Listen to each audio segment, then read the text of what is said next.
ठीक है, तो हम लोगों ने कल पढ़ लिया था टॉपिक पीरियोडिक प्रॉपर्टीज में इफेक्टिव न्यूक्लियर चार्ज और एटॉमिक साइज, आयनाइजेशन एनर्जी का इंट्रोडक्शन स्टार्ट कर दिया था। मैंने एटॉमिक साइज के अंदर आप लोगों को कुछ क्वेश्चंस होमवर्क में दिए थे जो आपने शायद किए होंगे। दीज आर द क्वेश्चंस, ये कुछ क्वेश्चंस। अच्छा, ये जो है ये तो मैंने टेबल लेकर आया हूँ ताकि अपने को आइडिया लग जाए डेटा का। जो डेटा हमने कल डिस्कस किया था वो डेटा भी मैंने यहाँ पर रख लिया है ताकि हमें एनसीईआरटी का डेटा से रेफरेंस मिल जाएगा। कभी कोई क्वेश्चन में डाउट आएगा तो इस डेटा को अपन रेफर कर लेंगे। ये है और ये डी ब्लॉक का डेटा है, ठीक है। तो ये हमारे पास डेटा रहेगा। तो अब एक एक करके सारे क्वेश्चन डिस्कस करते हैं। आपसे मैं पूछता जाऊंगा, आप लोग जवाब देते जाना। गुरशब्द जल्दी से बेटा फर्स्ट क्वेश्चन का आंसर दे दे मेरा बेटा।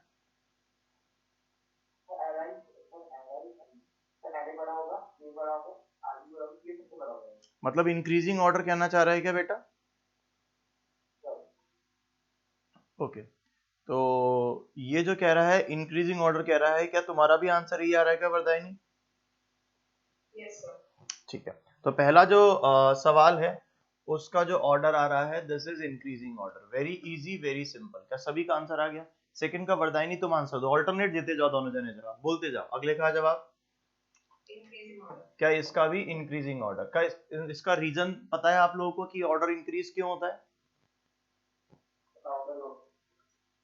Number of shells, number of shells, top to bottom number of shells जो है वो बढ़ जाती है। ठीक है, अगले का जवाब दो गुरशब्द।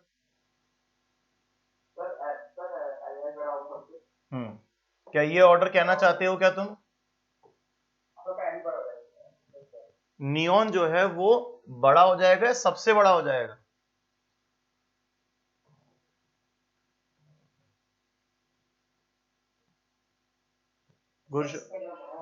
गुरशब्द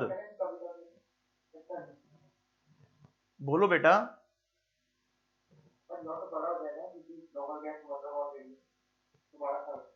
सबसे बड़ा था, है ना? हाँ, बड़ा तो है, पर क्या इन सब में सबसे बड़ा हो जाएगा ना? इंपॉर्टेंट वो भी है, ठीक है, क्योंकि नेट ऑर्डर तो तभी आएगा। अगला बोलो वरदायनी आंसर। सर डिक्रीजिंग है और आर्गन सबसे बड़ा होगा। ये डिक्रीजिंग ऑर्डर आ गया है और आर्गन जो है वो सबसे बड़ा होगा। क्या ये ऑर्डर क्लियर है? अगला बोलो गुरशब्द आंसर।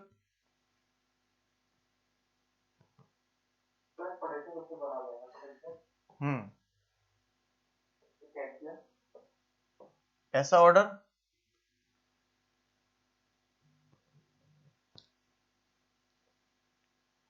तुम दोनों जने अपना कैमरा ऑन करो जरा।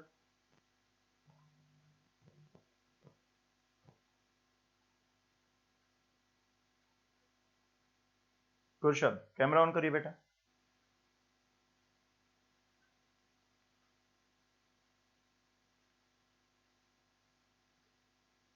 होमवर्क दिखाओ जरा वरदायनी अपना।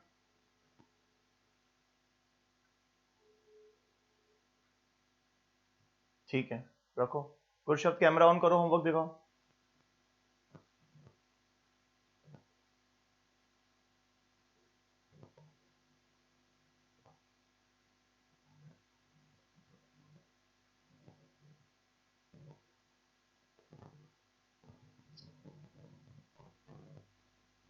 हाँ, आगे चलो, अगले क्वेश्चन पे दिखाओ।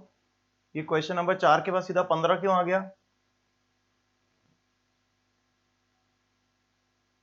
क्वेश्चन नंबर 2, 3, 4 के बाद सीधा 15 नंबर क्यों आ गया? बीच के कहाँ है?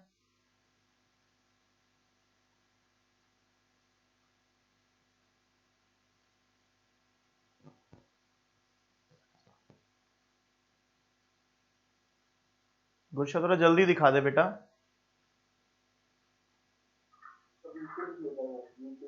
बीच के किए ही नहीं।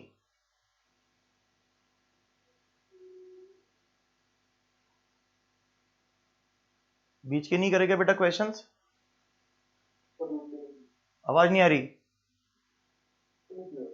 नहीं किए तो अभी जब क्लास खत्म होगी उसके बाद में मुझे फोन पे मेरे से बात करना तुम्हें, है ना?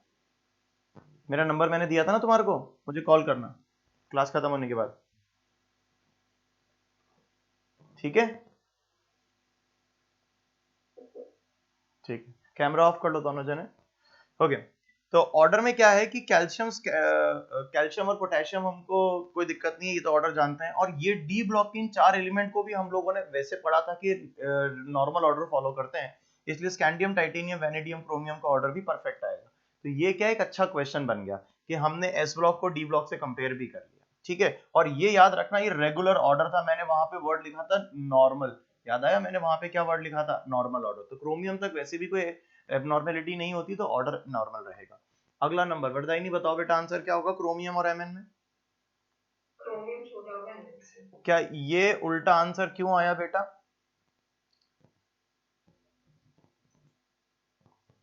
ये ऑर्डर उल्टा क्यों हो गया बेटू? इलेक्ट्रॉन इलेक्ट्रॉन पेयरिंग हो गई, पेयरिंग होने से इलेक्ट्रॉनिक रिपल्शन बढ़ गया, इलेक्ट्रॉनिक रिपल्शन बढ़ गया तो एमएन बड़ा हो गया। क्या ये याद रहेगा वरदायिनी तुम्हारे को? Yes sir. ठीक है, अगला बताओ गुरशब्द, एमएन और आयरन का ऑर्डर क्या रहेगा?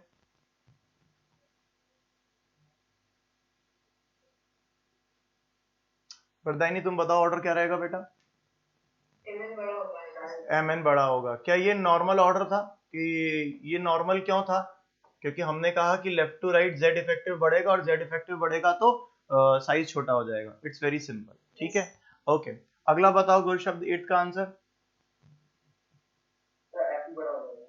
नहीं बेटा, हमने कहा था ये ऑलमोस्ट तीनों का साइज क्या होगा, सेम होगा, क्योंकि यहाँ दो फैक्टर थे। पहला फैक्टर Z इफेक्टिव इंक्रीज हो रहा था जिससे साइज छोटा होना चाहिए था। दूसरा इलेक्ट्रॉन पेयरिंग बढ़ रही थी, इलेक्ट्रॉन पेयरिंग बढ़ने से साइज बड़ा होना चाहिए था। दोनों ने एक दूसरे को कंपनसेट करा था और इन तीनों का साइज ऑलमोस्ट सेम आया था। ये स्टार मार्क क्वेश्चन है, मतलब बहुत ज्यादा पूछे जाने के चांसेस हैं इस क्वेश्चन के। वेरी वेरी इंपॉर्टेंट क्वेश्चन, ठीक है। ओके, अगला सवाल का जवाब दो गुरशब्द, इसका आंसर क्या होगा 9th का? वरदायिनी तुम आंसर दो बेटा। क्या ये इंक्रीज होता है? क्यों? इलेक्ट्रॉन पेयरिंग बढ़ जाती है, इलेक्ट्रॉन पेयरिंग बढ़ेगी तो इलेक्ट्रॉन रिपल्शन बढ़ेगा, इलेक्ट्रॉन रिपल्शन बढ़ेगा तो साइज बढ़ेगा। दिस इज स्पेसिफिकली इंपॉर्टेंट कि इसके अंदर ज्यादातर एग्जामिनर इसके ऊपर सवाल पूछता है कॉपर और जिंक पे, तो इसलिए बहुत इंपॉर्टेंट सवाल है, ठीक है। ये साइज बड़ा हो जाता है, जिंक का साइज कॉपर से बड़ा होता है। Okay, next question, question number 10 का जवाब दो वरदायिनी। हाँ चलो गुरशब्द तुम दे दो बेटू। क्या टॉप टू बॉटम आएंगे तो साइज बड़ा हो जाएगा? क्या ये नॉर्मल ऑर्डर था? क्योंकि यहाँ पर एफ ब्लॉक की पुअर शील्डिंग लग नहीं सकती, क्योंकि अभी तक एफ ब्लॉक यहाँ से इंट्रोड्यूस नहीं हुआ है, इसके आगे से एफ ब्लॉक इंट्रोड्यूस होगा। क्या ये बात सभी को क्लियर है या नहीं है? अब मैं साथ साथ में अपने डेटा भी रखूंगा, मेरे पास डेटा है तो उस डेटा को भी हम यूज करेंगे, बिकॉज दैट्स वेरी इंपॉर्टेंट। ओहो, ओके, हाँ बेटा बोलो, अगले का जवाब बोलो बेटा गुरशब्द।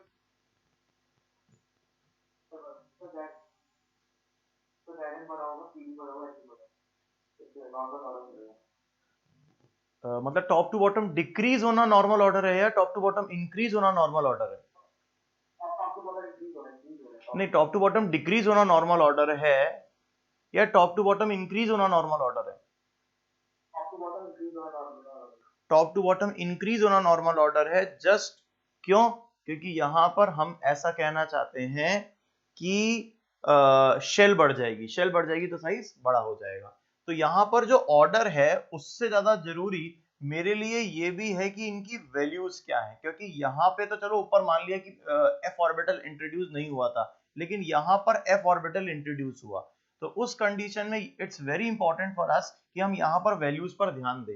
ये है 137, इसकी वैल्यू है 137, इसकी वैल्यू है 151 और इसकी वैल्यू है 154, इसकी वैल्यू है 154। तो दैट्स वेरी वेरी इंपॉर्टेंट। ये सब जो भी मैं स्टार लगा रहा हूँ ये डी ब्लॉक वाले, ये रिपीटेडली एग्जाम्स में आए हैं। और जैसा कि मैंने आपको कल भी बताया था, बिकॉज मेंस का एग्जाम 4 बार हो रहा है, हर बार ऑलमोस्ट 4 स्लॉट्स में होता है, तो बहुत सारे पेपर्स एग्जामिनर को बनाने पड़ रहे हैं। अब उसको एक लगता है कि मुझे डी ब्लॉक के एटॉमिक साइज का क्वेश्चन बनाना है, हर पेपर में अलग क्वेश्चन डालना है, तो वो क्या करेगा? किसी पेपर में जिंक का ऑर्डर पूछ लेगा, किसी पेपर में ये पूछेगा, किसी पेपर में वो पूछेगा। तो अल्टीमेटली क्या होगा कि हमारे को बहुत सारी वैरायटी ऑफ क्वेश्चन मिल जाएंगे। आप समझ रहे हो मेरी बात? तो ये इंपॉर्टेंस हर चीज की बढ़ गई। जैसे कल मैं एक क्वेश्चन डिस्कस कर रहा था, मेंस का पेपर था, उसके अंदर बच्चे ने मुझे सवाल पूछा, वहां क्वेश्चन देखा, आप इमेजिन कर सकते हो कि क्वेश्चन की किस तरह का क्वेश्चन पूछा जा रहा है, that is very difficult to answer. तो हम चाहते हैं कि मैक्सिमम क्वेश्चन के आंसर कर दें, कुछ एब्ड्रप क्वेश्चन नहीं कर पाएंगे। वो पता है क्वेश्चन कुछ ऐसा था कि हाइड्रोजन जो होता है 2000 केल्विन पर, आई रिपीट 2000 केल्विन पर एटॉमिक हाइड्रोजन में टूट जाता है, एटॉमिक हाइड्रोजन में टूट जाता है। तो उसमें सवाल था कि कितना परसेंट टूटता है। ऑप्शन में दिया हुआ था 8.1% ही टूटता है, ऐसा दिया हुआ था। अगर आप एनसीईआरटी हाइड्रोजन चैप्टर खोल के देखोगे तो वहां पर आप पाओगे कि ये आंसर वहां पर, मतलब ये तो इनकरेक्ट है, क्योंकि वहां पर 8.1% की जगह वहां लिखा हुआ है 0.081% टूटता है।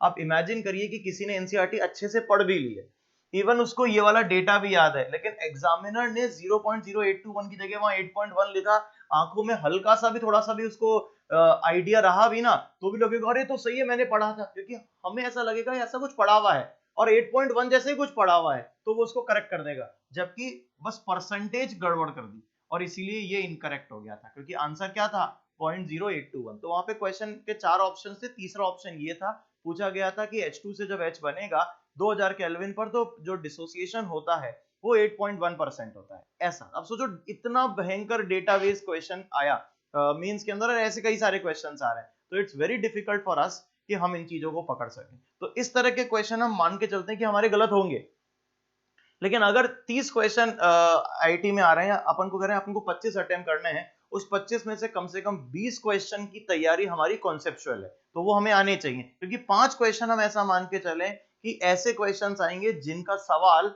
हो सकता है इस तरह के डेटाबेस और वो हमें नहीं आता।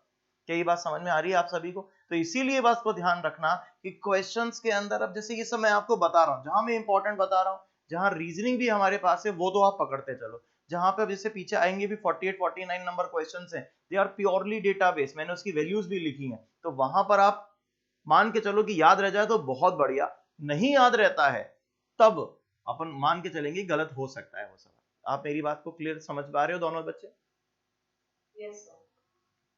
गुड शब्द, क्या मेरी बात समझ में आई बेटा?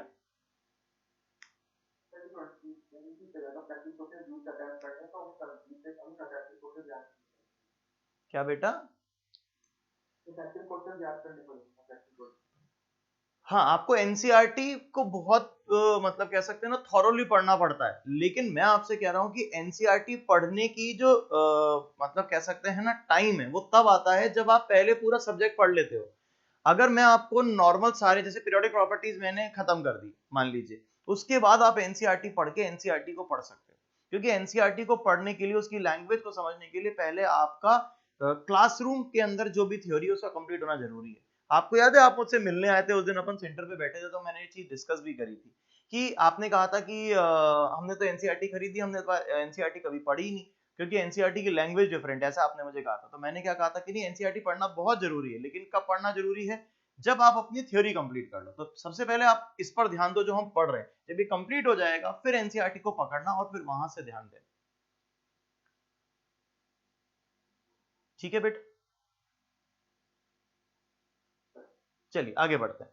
तो अगले सवाल का जवाब देखो, ये हमने नॉर्मल एटम ले लिया, अब कुछ कैटायंस आ रहे हैं, कैटायंस के जवाब बोलो क्या आएंगे? गुरशब्द तुम बताओ बेटा इसका आंसर। Li से Na बड़ा से K बड़ा, क्या इसको इंक्रीजिंग ऑर्डर बोलते हैं क्या बेटा?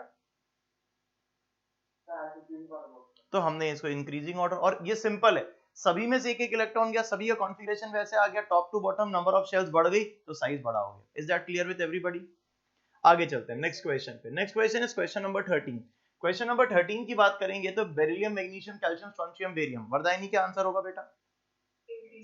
Increasing order, same number of shells बढ़ती जा रही हैं तो साइज इंक्रीज होता जाएगा, एनी डाउट नहीं? गुड, अगले का जवाब दो। इंपॉर्टेंट सवाल, बड़ा सिंपल सवाल लेकिन इंपॉर्टेंट सवाल। इसमें लेफ्ट टू राइट जाते हैं वैसे भी साइज घटता है, लेकिन सोचो सोडियम के बाद मैग्नीशियम, इसमें से एक इलेक्ट्रॉन निकाला, इसमें से दो निकाले तो और छोटा होगा, क्योंकि जैसे जैसे इलेक्ट्रॉन निकालते जाते हैं साइज छोटा होता जाता है। इसके बाद एल्यूमिनियम में से और 3 इलेक्ट्रॉन निकाल दिए तो छोटा तो हुआ ही, और छोटा छोटा हो गया, इसीलिए ये साइज जो है वो डिक्रीजिंग ऑर्डर में आ जाएगा। क्या मेरी बात समझ में आ रही है कि नहीं आ रही? बहुत ही बढ़िया। आगे चलते हैं। इसके बाद अगला सवाल 15 नंबर, बोलो वरदायनी क्या आंसर आएगा 15 नंबर सवाल का। लिथियम भरा होगा बेरिलियम से, सेम रीजन जो 14 का है वो 15 का है। क्या गुरशब्द ने भी क्वेश्चन किया था अपनी कॉपी में, लिथियम प्लस और फिर बेरिलियम 2 प्लस। क्या सिंपल है, लेफ्ट टू राइट जाएंगे, साइज छोटा हो जाएगा। ओके, अगले सवाल को हम 16 और 17 पे खतरा, ये जो दो सवाल हैं दीज आर डायगोनली प्रेजेंट। अगर आपने देखा पीरियोडिक टेबल में तो ये है लिथियम, ये है बेरिलियम, ये है यहाँ पर बोरॉन, बोरॉन को चलो छोड़ दो, और इधर आता है हमारे पास में सोडियम, यहाँ पर आता है मैग्नीशियम और यहाँ आता है एल्यूमिनियम। तो these are diagonally present elements, और इन डायगोनली प्रेजेंट एलिमेंट का डायगोनल रिलेशनशिप जैसा कोई शब्द आपने पढ़ रखा है, वो डायगोनल रिलेशनशिप क्यों होती है? क्योंकि इनके साइज कंपेरेबल होते हैं।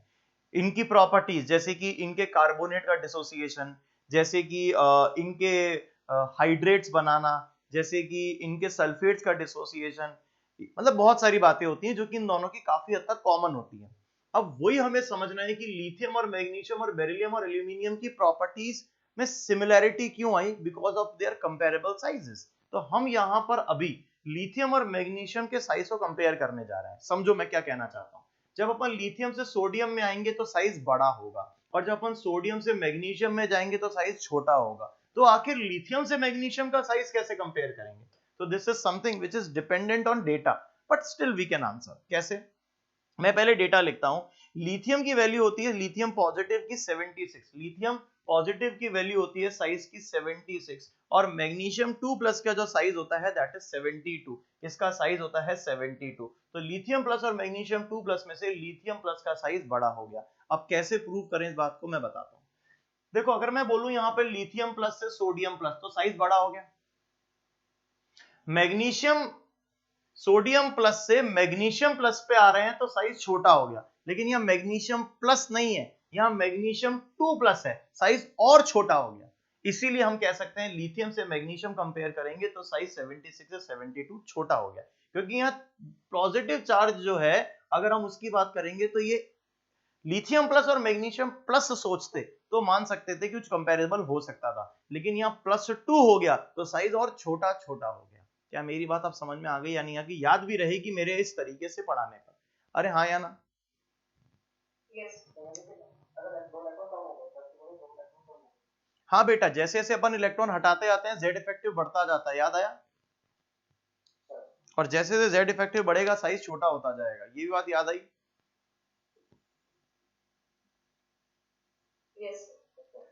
ओके, आगे चलते हैं, नेक्स्ट लेट्स मूव। इसके बाद हमने कहा बेरिलियम और एल्यूमिनियम +2। क्या यहाँ पॉजिटिव चार्ज जस्ट डबल हो गया? पॉजिटिव चार्ज जस्ट डबल हो गया। यहाँ पर ऐसा नहीं कि बेरिलियम +2 से बेरिलियम एल्यूमिनियम +4 को कंपेयर कर रहे हैं, चार्ज कोई बहुत ज्यादा नहीं बढ़ा, ये 2 टाइम्स है तो ये उसका 3 टाइम्स हुआ है। इसका मतलब ये नहीं है कि चार्ज बहुत ज्यादा चेंज हुआ है, लेकिन फिर भी हमारे पास इसकी बहुत इंपॉर्टेंट वैल्यू है, वैल्यू के हिसाब से आंसर देखेंगे। वैल्यू कुछ आ रही है, बेरिलियम 31 है, बेरिलियम की वैल्यू क्या है बेरिलियम +2 की, दैट इज 31, और एल्यूमिनियम +3 है 53.5। 53.5 मैं इधर से लिख रहा हूँ तो थोड़ा सा अजीब से लिख रहा है, मैं आ रहा है 53.5। ये दोनों की वैल्यूज मैंने लिख दी है। अब दोनों को अगर मैं कंपेयर करूं तो अब की बार मुझे दिख रहा है कि एल्यूमिनियम 3 पॉजिटिव का साइज ज्यादा है, तो आप समझ सकते हैं कि इसकी इंपॉर्टेंस कितनी है। आज के बाद जब अपन कुछ दिनों बाद केमिकल बॉन्डिंग पढ़ रहे होंगे तब आयोनिक बॉन्ड के अंदर इसकी बहुत बड़ी इंपॉर्टेंस हमारे को समझ में आएगी। वहां पे जाके हम लोग फजांस रूल पढ़ते हैं, अगर आपने कभी नाम सुना हो तो फजांस रूल पढ़ते हैं। उस फजांस रूल के अंदर एक वर्ड होता है पोलराइजिंग पावर। क्या वर्ड होता है? Polarising power. उस पोलराइजिंग पावर के दौरान ये जो 4 एग्जांपल्स हैं, ये वाला जो एग्जांपल है ये इतना इंपॉर्टेंट हो जाता है कि हमारे मतलब हमको ऐसा लगता है यार कि ये इसके बिना तो पॉसिबल ही नहीं था ये टॉपिक पढ़ना, इतना ज्यादा इंपॉर्टेंट हो जाता है ये 16 17। तो मैं आप सभी बच्चों से बोलूंगा कि प्लीज इस टॉपिक पे जरूर ध्यान दें। Is that clear? वरदायनी बोलो बेटा। Yes sir. ठीक है, आप कॉपी लेके बैठी हैं तो आप इसको 16 17 को प्रॉपर्ली डील कर सकती हैं। चले आगे मेरा बेटा। गुड शब्द, क्लियर हो गई मेरे बेटा? एल्यूमिनियम बड़ा क्यों है? अगेन समझो मेरी बात कि अपन जब बेरिलियम से मैग्नीशियम पर आए, यहां पर ये +2 था, ये भी +2 था, तो साइज बढ़ गया। और जब मैग्नीशियम से एल्यूमिनियम +3 पर गए तो साइज घट गया, घट गया। अब ये कितना बढ़ा और ये कितना घटा, ये कोई क्वांटिटी तो हमें पता नहीं है, तो हमने कहा कि भाई हो सकता है कि ये बड़ा हो, और जब ये घटा हो तो ओवरऑल उतना नहीं घटा हो जितना ऊपर से नीचे आते वक्त बढ़ गया, क्योंकि देखो बेरिलियम सेकेंड पीरियड और एल्यूमिनियम थर्ड पीरियड, तो ऑफकोर्स टॉप टू बॉटम आएंगे, साइज बड़ा होगा। और क्योंकि चार्ज लेफ्ट टू राइट भी गए तो थोड़ा सा साइज भी कम होगा। अब बड़ा भी हुआ छोटा भी हुआ तो दोनों में से कौन सी चीज जीती, तो वो तो हम डेटा से देख पा रहे हैं।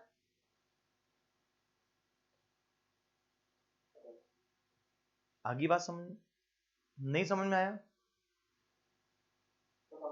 आ गया, वेरी गुड बेटा। अगला जल्दी से गुर शब्द मुझे आंसर दे दे, बोरोन फैमिली का जल्दी से आंसर दे दे।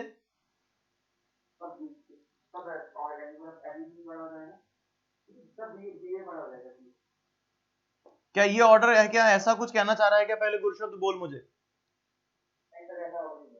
तो क्या ऑर्डर होगा उल्टा इसका? जी गैलियम,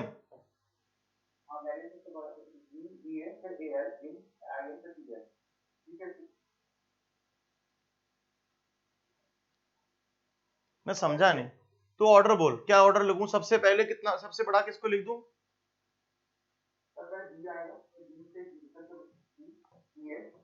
फिर जी आएगा,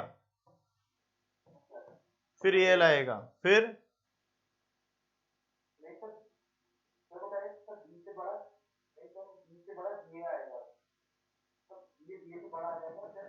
मतलब सबसे पहले जी ए लिख दूं बेटा, फिर बी लिखूं,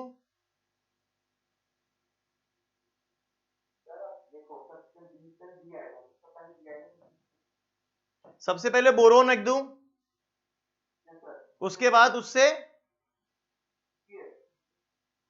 फिर जीए लिखूं। जीए को बड़ा कर दूं कि छोटा कर दूं? जीए को बड़ा कर दूं, फिर फिर है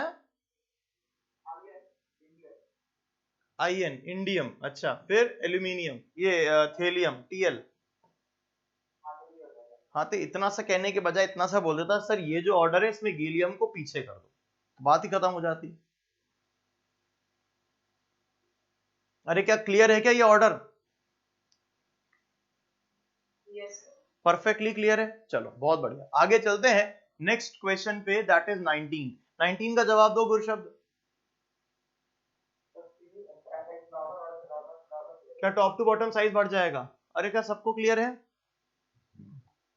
ओके वरदानी, अगला 20th का जवाब दो बेटा। डिक्रीजिंग ऑर्डर क्यों आएगा बेटा?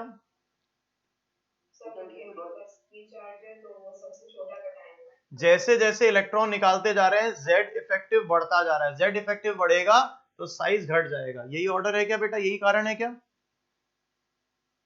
Yes sir. बोलो, कोई डाउट किसी बच्चे को? No sir. ओके, अगला बोलो गुर शब्द 21 का जवाब।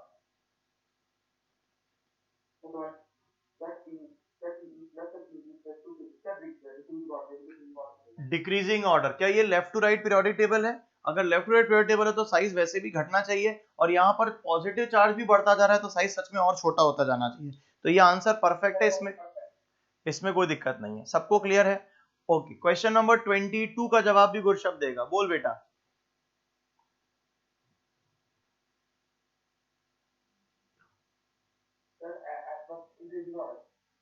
इंक्रीजिंग ऑर्डर, क्या आपको ये चार तो पता ही है, fluorine chlorine bromine iodine top to bottom, जैसे यहाँ पर इंक्रीज हुआ वैसे यहाँ पर भी इंक्रीज होगा।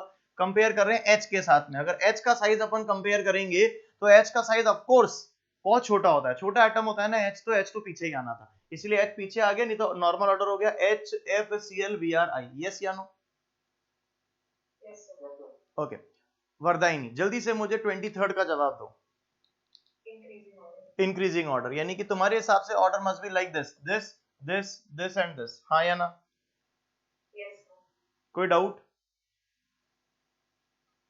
No sir. यही ऑर्डर आ रहा है पक्का?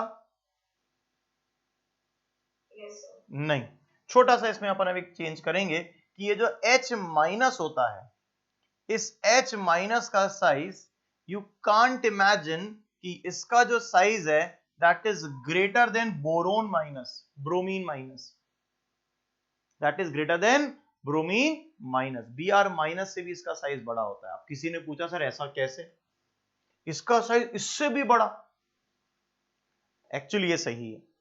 नॉर्मली क्या होता है, एक एटम के अंदर ये न्यूक्लियस है और ये इलेक्ट्रॉन है। मैंने माना कि हाइड्रोजन के अंदर ये 1s ऑर्बिटल या शेल बोल लो और इसी के अंदर इलेक्ट्रॉन्स बैठे हैं, लेकिन यहां पर सोचो प्रोटॉन न्यूक्लियस में कितने हैं? क्या Z इक्वल टू जस्ट 1 है? क्या Z इक्वल टू जस्ट 1 है? यानी कि एक प्रोटॉन है और उसको जिम्मा दिया गया दो इलेक्ट्रॉन को संभालने का, वो नहीं संभालता और इसीलिए इलेक्ट्रॉन जो है वो काफी दूर खिसक जाते हैं, क्योंकि वो उसको होल्ड नहीं कर पाता और इसीलिए जो इसका साइज होता है वो साइज काफी ज्यादा बड़ा होता है, क्योंकि वो एक प्रोटॉन दो इलेक्ट्रॉन को होल्ड नहीं कर पाता। Z इफेक्टिव बहुत कम होता है और इसीलिए H माइनस का साइज Br माइनस से भी बड़ा होता है। This is very important to note. बोलो, क्या आप दोनों बच्चों को इस क्वेश्चन की इंपॉर्टेंस समझ में आ रही है या नहीं आ रही है? Yes, sir.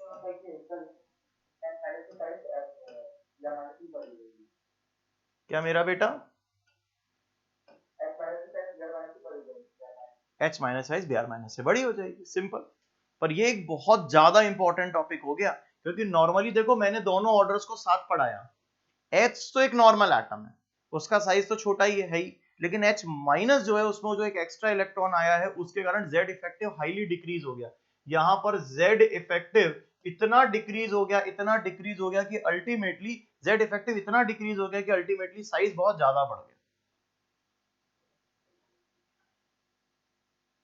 चलें आगे। Yes, sir. ओके, 24 का जवाब दीजिए। Simple question, Decreasing order. Decreasing order, क्योंकि यहाँ 3 माइनस है, यहाँ 2 माइनस है, सिंपल बात है। वैसे देखा जाए तो फॉस्फोरस, सल्फर और क्लोरीन लेफ्ट टू राइट चल रहे हैं पीरियोडिक टेबल में, तो साइज तो घटना ही था। यहाँ 3 माइनस है तो और बड़ा होना चाहिए था, तो 3 माइनस, 2 माइनस और -1। क्या ये बात समझ में आ रही है या नहीं आ रही है? Yes, sir. क्या बेटा, तेरी आवाज है ना प्रॉपर आती नहीं है, तू ढंग से बोला कर, बोल अच्छे से, क्लियरली बोल।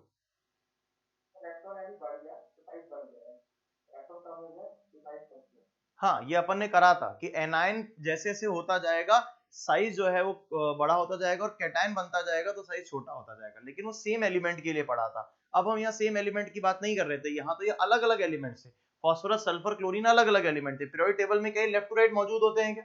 अगर आपको याद हो तो आप इसको कैसे लिखते हो? सोडियम, मैग्नीशियम, कैल्शियम, मैग्नीशियम के बाद में यहाँ पर आ गया aluminium, silicon, phosphorus, sulphur, chlorine. तो लेफ्ट टू राइट साइज घटता था, यही तो पढ़ा हमने। तो अगर मैं बोलूं तो फॉस्फोरस, सल्फर, क्लोरीन का साइज तो घटना ही था। अब सोचो ये फॉस्फोरस की जगह बन गया फॉस्फोरस 3 माइनस, सल्फर की जगह बन गया सल्फर 2 माइनस और क्लोरीन की जगह बन गया क्लोरीन माइनस। तो साइज पहले ही घट रहा था, अब तो और घटेगा। क्यों घटेगा? क्योंकि फॉस्फोरस से अगर फॉस्फोरस 3 माइनस बोलोगे तो फॉस्फोरस 3 माइनस तो बहुत बड़ा हो गया, तो ये तीनों साइज बड़े हो गए। लेकिन अगर यहाँ देखा जाए 3 माइनस, 2 माइनस, 1 तो यहां से साइज तो और घटना चाहिए। क्या ये बात समझ में आ रही है या नहीं आ रही? ठीक है, अगले नंबर पे चलते हैं। वरदायनी, क्या मुझे अगले क्वेश्चन की कुछ स्पेसिफिक नेम बताओगी? क्वेश्चन नंबर 25 का स्पेसिफिक नेम।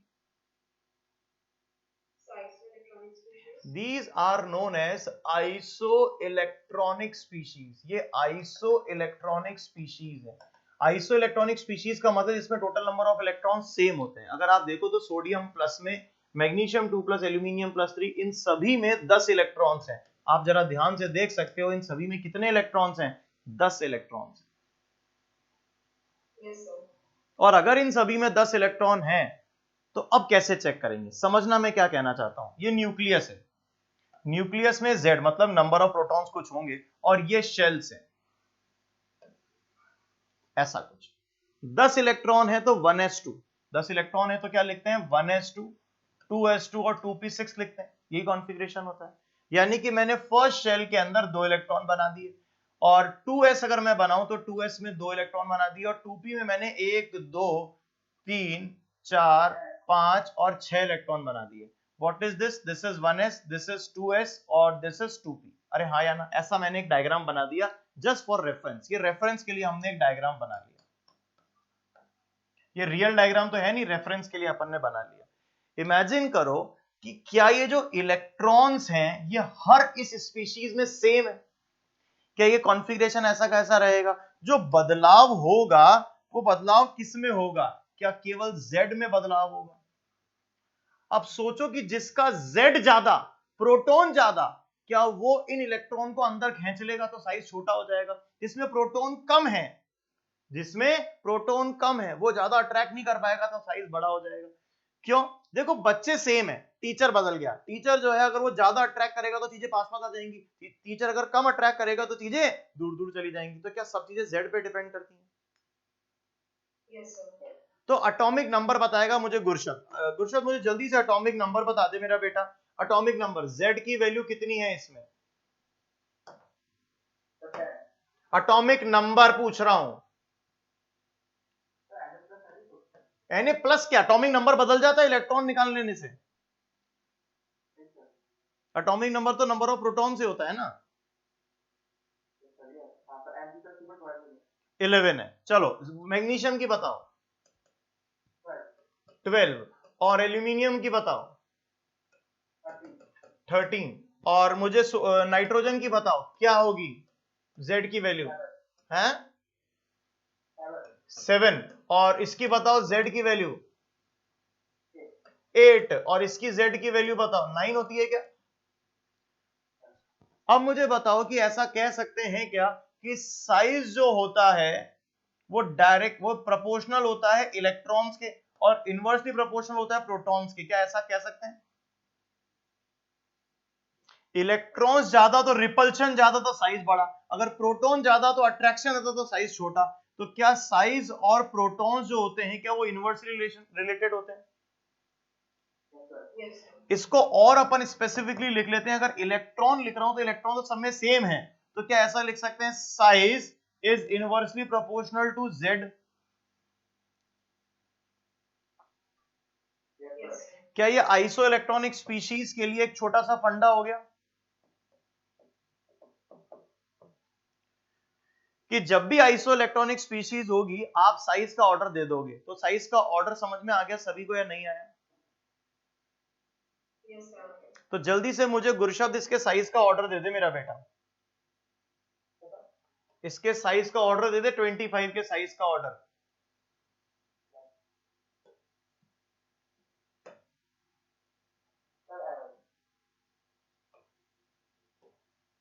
अरे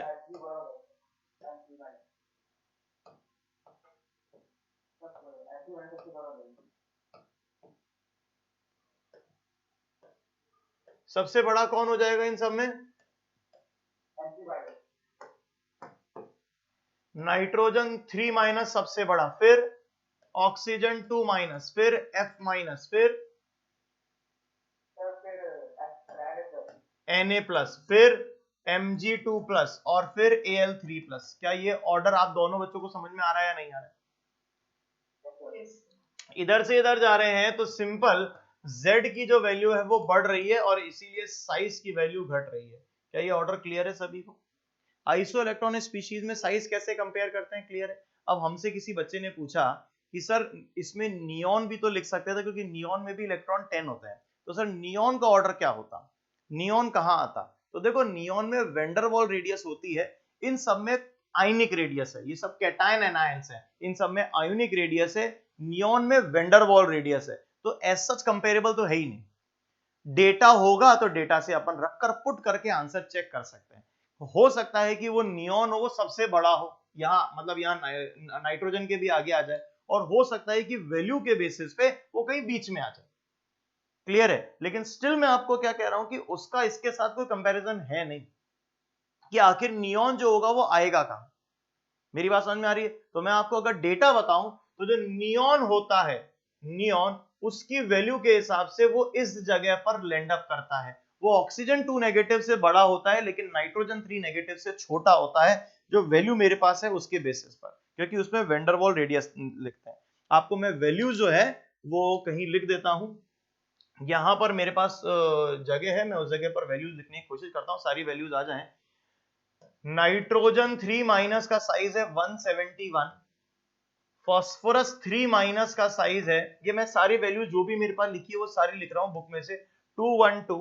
आर्सेनिक 3 माइनस, आर्सेनिक 3 माइनस का साइज है दैट इज 222। उसके अलावा ऑक्सीजन 2 नेगेटिव का साइज है दैट इज 140, और उसके बाद में सल्फर 2 नेगेटिव का साइज है मेरे पास 184, ठीक है। उसके बाद में फ्लोरीन माइनस, फ्लोरीन माइनस का साइज है दैट इज 133, क्लोरीन माइनस का साइज है 184, देन ब्रोमीन माइनस का साइज है 196, और आई माइनस का साइज है 220। ये साइज होगा इनके, और नियोन और आर्गन का साइज भी लिखता हूं। नियोन का जो साइज है दैट इज 160, और आर्गन का जो साइज है वो है दैट इज 190। अब मैं इन डेटा से कई सारी सवालों के जवाब अभी दे पाऊंगा, ठीक है।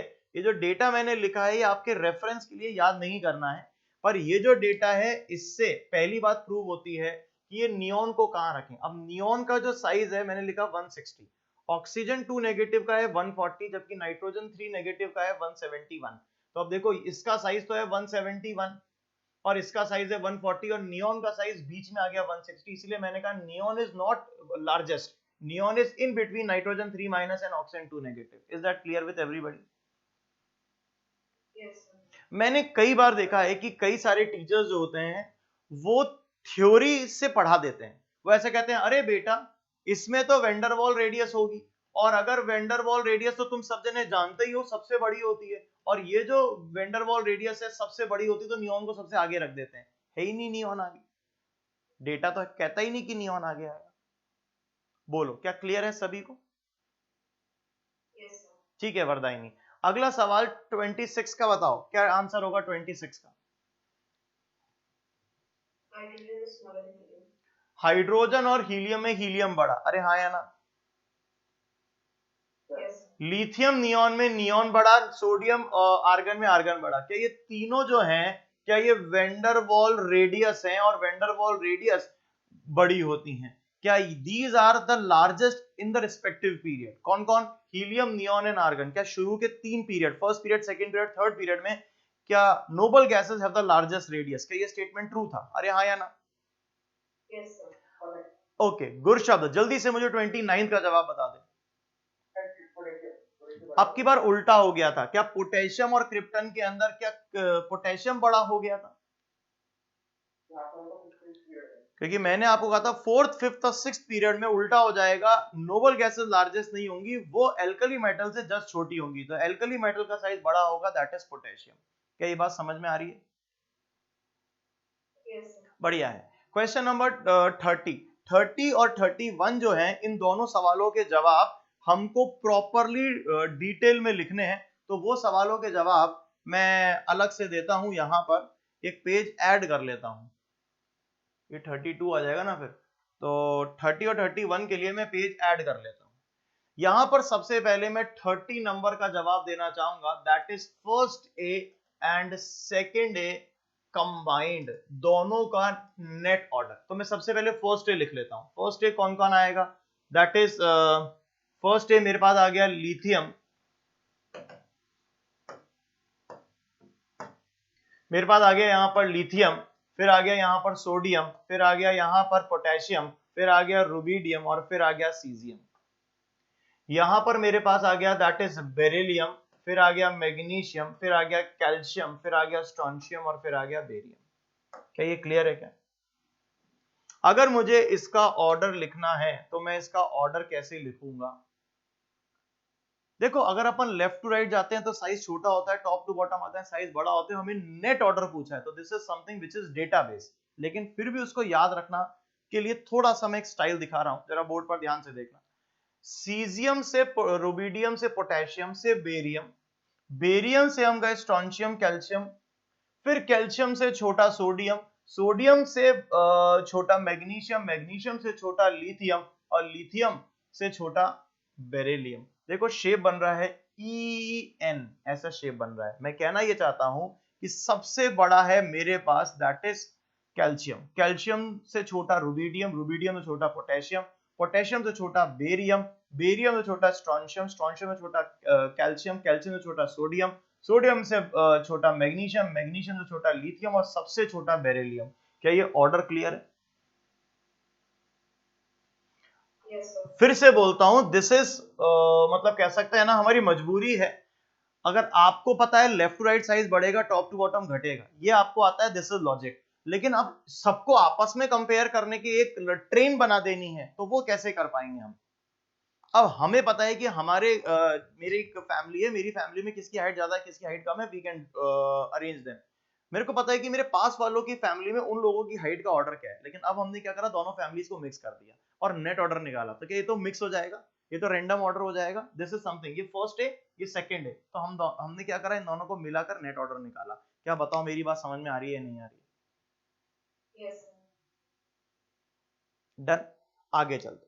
अगला नंबर है first A and second A combined हम कर रहे हैं उनके कैटायंस। तो ये 31 नंबर क्वेश्चन है। फर्स्ट ए का पॉजिटिव एंड सेकंड ए का 2 positive combined order, combined order. इसमें हमारे पास आ जाएगा लिथियम प्लस, उसके बाद आ जाएगा sodium plus, potassium plus, rubidium plus, caesium plus, और इधर हमारे पास आ जाएगा बेरिलियम 2 प्लस, फिर आ जाएगा मैग्नीशियम 2 प्लस, कैल्शियम 2 प्लस, फिर आ जाएगा स्ट्रोंशियम 2 प्लस, और फिर आ जाएगा यहां पर बेरियम 2 प्लस। डन। अब मुझे इन सभी का नेट ऑर्डर लिखना है। अगेन ये दो फैमिलीज को मिलाकर नेट ऑर्डर निकालना है, तो this is something which is also database, और ऐसा सा ऑर्डर आएगा, एग्जैक्ट तो नहीं आना लेकिन हाँ फिर भी सिमिलर ऑर्डर है। लेट्स डिस्कस क्या ऑर्डर आ रहा है, डिस्कस करते हैं। सबसे पहले यहां पर भी गाड़ी सीजन से स्टार्ट होगी, पोटेशियम तक जाएगी, पोटेशियम के बाद यहां पर बेरियम पर आएगी, स्ट्रोंशियम पे, वहां पे स्ट्रोंशियम के बाद कैल्शियम पे जा रही थी, यहां पर पहले सोडियम पर जाएगी, सोडियम के बाद कैल्शियम पर आएगी, कैल्शियम के बाद फिर लिथियम पर जाएगी, फिर मैग्नीशियम पर आएगी और फिर बेरिलियम पर जाएगी। यहाँ ऑर्डर में दो जगह बदलाव आया, एक तो स्ट्रोंशियम और सोडियम वाली जगह पर बदलाव आ गया, एक मैग्नीशियम कैल्शियम में, पहले लिथियम आता फिर बेरिलियम आता, यहाँ पर दो जगह बदलाव आ गया। फिर इसका ऑर्डर लिखते हैं, यहाँ पर सीजियम सबसे बड़ा, फिर रुबिडियम, देन पोटेशियम, पोटेशियम के बाद बेरियम, बेरियम के बाद में स्ट्रोंशियम, स्ट्रोंशियम से हम नॉर्मली पहले कैल्शियम में चल रहे थे, यहाँ पे सोडियम पहले आ गया, तो फिर सोडियम के बाद कैल्शियम, कैल्शियम के बाद लिथियम, लिथियम के बाद मैग्नीशियम, मैग्नीशियम से सबसे छोटा कौन हो गया, दैट इज बेरिलियम। इसमें से इंपॉर्टेंट ऑर्डर जो था वो आपको अलग से मैंने सिखाया भी था, मैं फिर से लिख देता हूं। इंपॉर्टेंट ऑर्डर है, आप लोगों को जो याद रखना चाहिए वो है Li plus, beryllium plus 2, magnesium plus 2 और सोडियम प्लस 1। इनका नेट ऑर्डर आपको याद होना जरूरी है, ठीक है? तो अगर इनका नेट ऑर्डर लिखना हो तो बताओ सबसे पहले किसको लिखूं साइज वाइज? सबसे पहले सोडियम प्लस हो जाएगा, सोडियम प्लस के बाद कौन आएगा, उससे छोटा, सोडियम प्लस से छोटा कौन आएगा, लिथियम प्लस, लिथियम प्लस से छोटा कौन आएगा, मैग्नीशियम 2 प्लस। ये ऑर्डर मैंने अभी पहले भी लिखवाया था, और मैग्नीशियम प्लस 2 से छोटा बेरिलियम प्लस 2 होता ही है, ये हम जानते हैं। क्या बात बताओ मेरी समझ में आ रही है सभी बच्चों को या नहीं आ रही है? Yes, sir.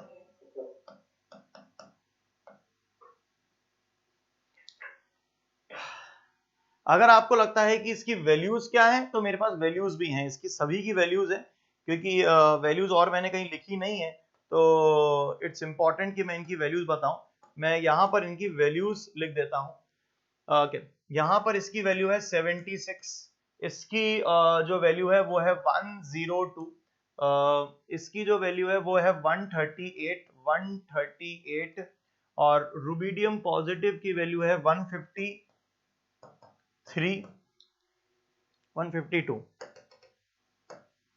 152, सीजियम पॉजिटिव की वैल्यू है 167, यहां पर बेरिलियम 2 प्लस की वैल्यू है 31, मैग्नीशियम 2 प्लस 72, कैल्शियम 2 प्लस 100 और स्ट्रोंशियम 2 प्लस 118 और barium plus 2 135। These are the values जो कि इनकी है। डन। ये मैंने वैल्यूज इसलिए लिख दी कि अगर कभी आपको रेफरेंस की जरूरत पड़े तो आप इन वैल्यूज को देख सकते हैं, ठीक है? चलिए आगे बढ़ते हैं नेक्स्ट क्वेश्चन की तरफ। क्या यहां तक सभी बच्चों को ये क्वेश्चन क्लियर है, कोई डाउट? No doubt sir. अगला क्वेश्चन एक्चुअली देखा जाए तो वही है जो अभी अपन ने करा, नेट ऑर्डर है इन चीजों का। तो नेट ऑर्डर बताने के लिए आपको इसके पीछे वाले पेज से नेट वैल्यूज देखनी पड़ेंगी और उसके बेसिस पर आंसर करना पड़ेगा। तो मैं इसका आंसर सिंपल कर देता हूं, और इन सभी में क्या ये ऑर्डर आप सभी को क्लियर है? लिथियम, बेरिलियम, बोरॉन और सोडियम, मैग्नीशियम, एल्यूमिनियम का ऑर्डर भी आप सभी को क्लियर है, हाँ या ना? क्या लेफ्ट टू राइट जा रहे हैं? ये भी लेफ्ट टू राइट जा रहे हैं। अब पॉइंट ये आता है कि क्या ये दोनों अलग क्लियर हैं, ये दोनों अलग क्लियर हैं, लेकिन अब इन्होंने इनको कर दिया मिक्स। अब इन्होंने इन दोनों को क्या कर दिया? मर्ज। अगर इन दोनों को मर्ज कर दिया तो ऑर्डर क्या होगा? मतलब ये पूरा ऑर्डर अगर इन्होंने मर्ज कर दिया तो ऑर्डर क्या होगा? ऑफ कोर्स ये है सेकंड पीरियड के एलिमेंट्स, ये है थर्ड पीरियड के एलिमेंट्स। तो थर्ड पीरियड के एलिमेंट्स बड़े होने चाहिए। Yes sir. अगर थर्ड पीरियड के एलिमेंट्स बड़े होने चाहिए तो मर्ज करने के बाद ऑर्डर ऐसा आ जाना चाहिए Na, फिर आ जाना चाहिए Mg, फिर आ जाना चाहिए Al, फिर उसके बाद पीछे ये तीनों आ जाने चाहिए, दैट इज लिथियम, फिर बेरिलियम और फिर बोरॉन। तो यही ऑर्डर होना चाहिए। लेकिन यहां पर एक छोटा सा चेंज क्या आया बताओ?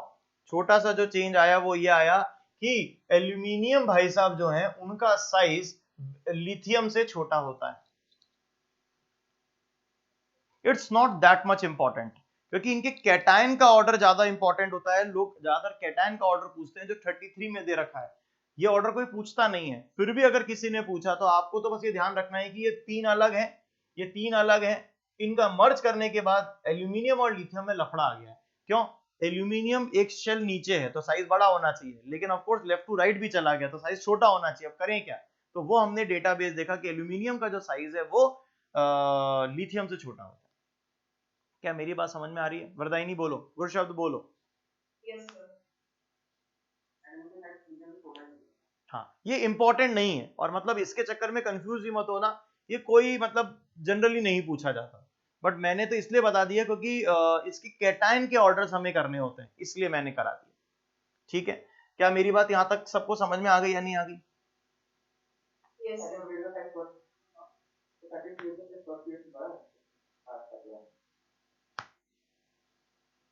क्या सेकंड पीरियड का साइज फर्स्ट पीरियड से? बेटा फर्स्ट पीरियड तो हाइड्रोजन हीलियम होता है।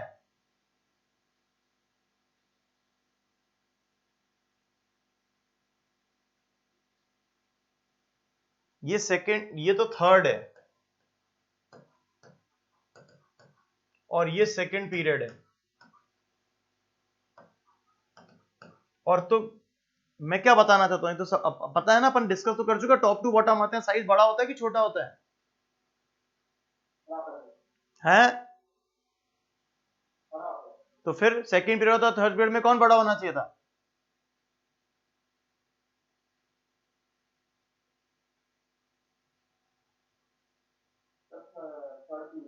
बात खत्म हो गई। तो थर्ड पीरियड बड़ा बता तो रहा हूं मैं, ये बड़ा है इससे। लेकिन यहाँ पे जरूरी थोड़ी क्योंकि अपन इधर से आए नीचे बड़ा हो गया, लेकिन इधर इधर आगे भी तो चले गए, काफी आगे चले गए, तो छोटा भी तो होता जा रहा है। तो फिर एल्यूमिनियम और लिथियम को कैसे चेक करेगा? तो डेटा चेक करना पड़ेगा ना।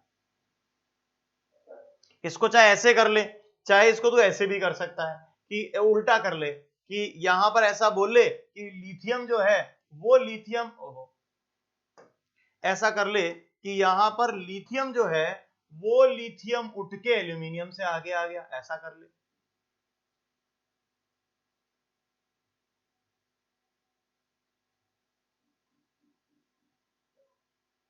क्योंकि ये तो डेटाबेस है ना वैसे भी।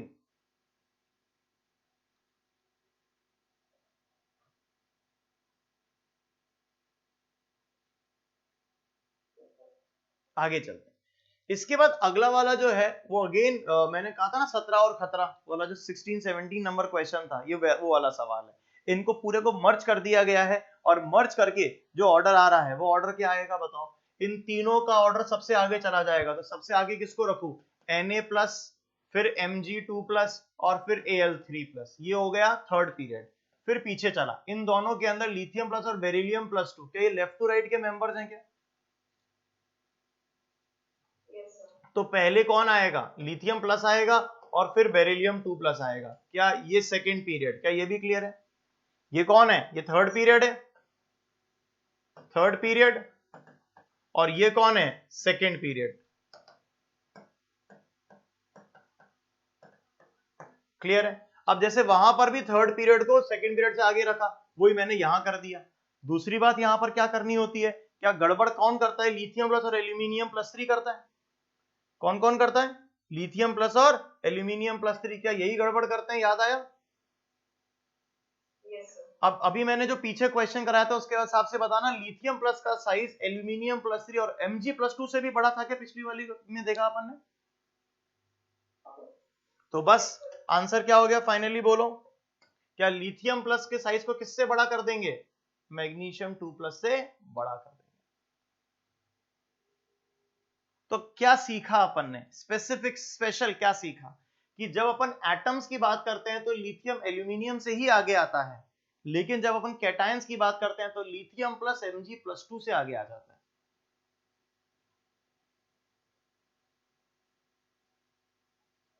Yes. चलें आगे। Yes, sir. Very good. Question number 34 एक वियर्ड सा क्वेश्चन है। क्यों वियर्ड सा क्वेश्चन है? क्योंकि 34 में कैटायन को एनायन से कंपेयर करवा रहा है। बड़ी अजीब सी चीज है, बट वी कैन कंपेयर। क्यों? इन जनरल एनायंस बड़े होते हैं, कैटायंस छोटे होते हैं, ये दिमाग में रखना।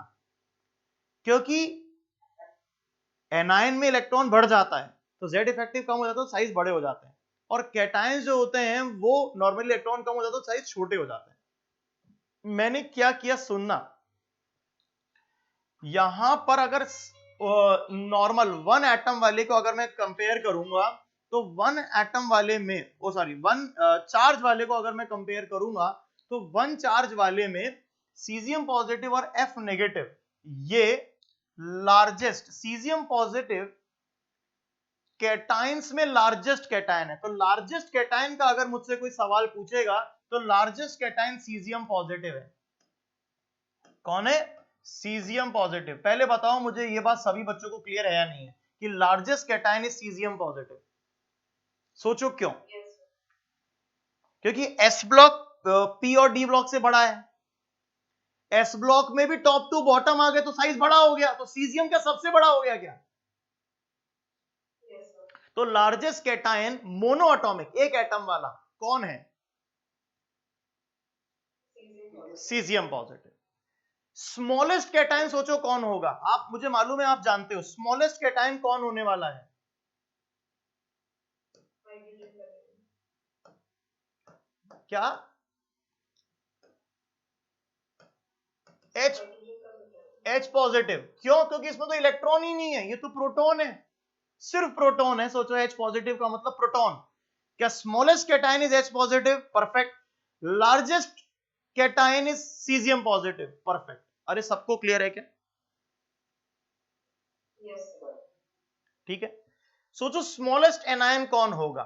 दिमाग में देखते ही स्मॉल करना है तो हाइड्रोजन आता है, और एनायन करना है तो H- आता है। तो क्या मेरे दिमाग में पहले H- आया? लेकिन याद है मैंने अभी H- के साइज को क्या Br- से भी आगे कर दिया था क्या? Yes, sir. तो बताओ स्मॉलेस्ट एनायन कौन होगा? F minus. F-। तो मैंने क्या किया जरा बोर्ड पर देखो, क्या मैंने लार्जेस्ट कैटायन को स्मॉलेस्ट एनायन से कंपेयर किया है?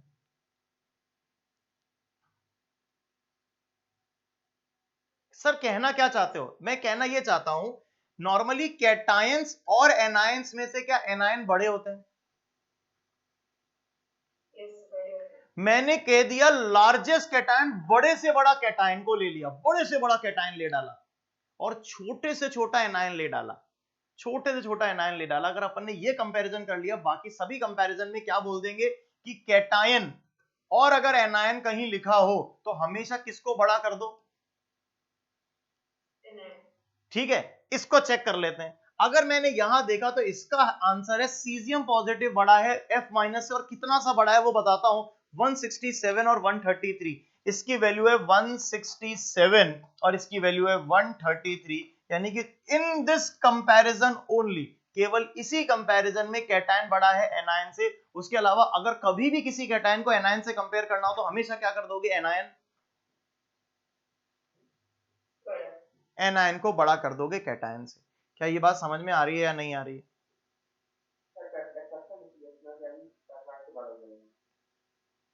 अरे मैं तो आपको चीज समझा के कर रहा हूं ना, कि आप सोचो ना, नॉर्मली अगर कैटायंस देखे जाएं तो छोटे होते हैं और एनायंस बड़े होते हैं, क्योंकि इसमें इलेक्ट्रॉन क्लाउड ज्यादा हो जाता है। तो अगर कभी भी पूछा जाएगा तो क्या बोलोगे, कैटायन एनायन के अंदर एनायन बड़ा, ठीक है। लेकिन आप सोचो कि कैटायन का राजा, नॉर्मली कैटायंस छोटे होते हैं, एनायंस बड़े होते हैं। मैंने कहा कैटायंस का राजा यानी कि सबसे बड़ा कैटायन दुनिया का सीजियम पॉजिटिव है, और एनायन का सबसे छोटा F माइनस को भी कंपेयर कर रहे हैं, तब भी एनायन ऑलमोस्ट बराबर आ रहा है। इसका मतलब सोचो कि सिर्फ इस एग्जाम्पल को छोड़ के अधिकतर एग्जाम्पल्स में, हर एक एग्जाम्पल में एनायन को बड़ा करना है किससे, कैटायन से। सिर्फ ये एग्जाम्पल अटक गया बस। अभी बोलो, अभी भी समझ में नहीं आया? हो जाएगा। आखिरी सवाल है, दैट इज लार्जेस्ट एनायन। इस पेज पे आखिरी सवाल है, लार्जेस्ट एनायन। नॉर्मली कोई बच्चा बोल देता है सर आई माइनस सबसे बड़ा है, कोई बोल देता है सर कि आई माइनस, क्योंकि नीचे गए ना तो नीचे जाते हैं साइज बड़ा होता जाता, तो आई माइनस बड़ा है। तो इस पर काफी विचार विमर्श हुआ। फिर हमने क्या देखा, डेटा। जब हमने डेटा देखा तो हमारे पास डेटा जो आया वो ये आया, जरा बोर्ड पर ध्यान से देखना। हमारे पास जो डेटा आया, उस डेटा के बेसिस पर आर्सेनिक 3 माइनस, और उसके बाद में आई माइनस, और उसके बाद phosphorus minus, phosphorus 3 minus. These are the major contestant, मतलब लोगों ने इन्हीं से झगड़ा चेक किया कि कौन बड़ा। हमें जो वैल्यूज मिल रही हैं वो इसकी मिल रही है 220, और फॉस्फोरस 3 माइनस की वैल्यू जो है वो 212 है, 212 है। फॉस्फोरस से आर्सेनिक बड़ा होता है तो ये ऑर्डर ऐसा होता है, लेकिन नॉर्मली आर्सेनिक एनायंस नहीं बनाता। तो एग्जाम में जनरली वो क्वेश्चन पूछता है कि लार्जेस्ट एनायन बताओ, तो आंसर हम आई माइनस कर देते हैं, क्योंकि वहां ऑप्शन में आर्सेनिक 3 माइनस नहीं है। लेकिन अगर आर्सेनिक 3 माइनस भी दे रखा हो, फॉस्फोरस 3 माइनस दे रखा हो, तो आर्सेनिक 3 माइनस बड़ा हो जाएगा। ये डेटाबेस है। अगर आपको बोला जाए एक जनरल दिमाग में रखो यार, बताओ कौन सबसे बड़ा, तो आई माइनस को बता दिया करते हैं हम लोग। क्यों बता दिया करते हैं? क्यों? क्योंकि आई माइनस का एक्चुअली साइज बहुत बड़ा है, that is 220, which is very high in anions. लेकिन आर्सेनिक 3 माइनस की वैल्यू उससे भी ज्यादा है। मैंने पिछले पेज पे आर्सेनिक 3 माइनस की वैल्यू लिख रही हुई है, क्या लिखी थी आर्सेनिक 3 माइनस की वैल्यू? 222। तो इसकी वैल्यू है 222, तो 222 is greater than 220 and therefore arsenic 3 minus is largest anion. क्या बात समझ में आ गई या नहीं आ गई? तो किसी बच्चे ने कहा सर आर्सेनिक 3 माइनस से नीचे चले तो हम नाइट्रोजन, फास्फोरस, आर्सेनिक एंटीमनी पे चले तो समझो ये जो नीचे वाले एलिमेंट है मेटेलिक कैरेक्टर के होते हैं, ये इलेक्ट्रॉन गेन नहीं करते हैं, इलेक्ट्रॉन लूज करते हैं, तो इनका एनायन फ्री फॉर्म में हमें मिलता ही नहीं। तो आप उन एनायन को कंपेयर करोगे जो नेचर में मिल तो रहे हैं। नहीं तो मैं तो बोल दूं नियॉन माइनस बहुत बड़ा है। अरे सर नियॉन माइनस तो बनता ही नहीं है, मैं ऐसा आपसे कहना चाहता हूं। तो जो एनायन मिल रहे हैं उन्हीं को तो कंपेयर करेंगे, और उनको कंपेयर करेंगे तो आर्सेनिक 3 माइनस बड़ा है, फिर I minus. Generally question I minus से डील हो जाता है, क्योंकि ऑप्शन आर्सेनिक 3 माइनस आता ही नहीं। बोलो ये वाला पेज पूरा क्लियर हो गया क्या? चलिए अगले पेज पे चलते हैं, और अगला पेज बड़ा ही बढ़िया सा अपन को आइडिया देने वाला है, क्योंकि इसमें अधिकतर क्वेश्चन डी ब्लॉक से रिलेटेड है, डी ब्लॉक से रिलेटेड है, और इसीलिए इनके ऑर्डर्स को हमें स्पेसिफिकली ध्यान रखना है। और मैंने आपको याद है कल बताया था 3D सीरीज से 4D सीरीज बड़ी होती है, 4D सीरीज और 5D सीरीज ऑलमोस्ट सेम होती है। याद आया आप लोगों को? Yes sir. इधर अगर अपन देखें तो orders goes like this, titanium से जिरकोनियम बड़ा, निकल से पैलेडियम बड़ा, वेनेडियम से नायोबियम बड़ा, कॉपर से सिल्वर बड़ा। क्या ये ऑर्डर तो आने ही था? लेकिन अब अपन आगे चलते हैं, यहां पर ये ऑलमोस्ट सेम है, ये ऑलमोस्ट सेम है। यहां पर अगर देखा जाए तो ये ऑलमोस्ट सेम है, ये ऑलमोस्ट सेम है, और अगर आगे देखा जाए तो ये ऑलमोस्ट सेम है। पैलेडियम प्लैटिनम में फिर भी कभी कभी ऑर्डर कुछ इस तरह के बोल दिए जाते हैं, एग्जामिनर बोल देता है कि अगर परफेक्ट ऑर्डर बताना है तो ये प्लैटिनम को थोड़ा बड़ा बता दिया जाता है, किससे? पैलेडियम से। ये फिर भी एग्जामिनर पूछ लेता है। अदरवाइज यहां पर मैंने आपको बताया कि इन सबके ऑर्डर्स ऑलमोस्ट सेम है, डेटा है, डेटा के बेसिस पर आंसर आ रहा है। जिंक, कैडमियम, मरकरी की अगर बात करेंगे तो साइज का ऑर्डर कुछ ऐसा होता है कि जिंक से बड़ा कैडमियम, कैडमियम से बड़ा मरकरी का साइज होता है। ये साइज का जो ऑर्डर है that's very important for us.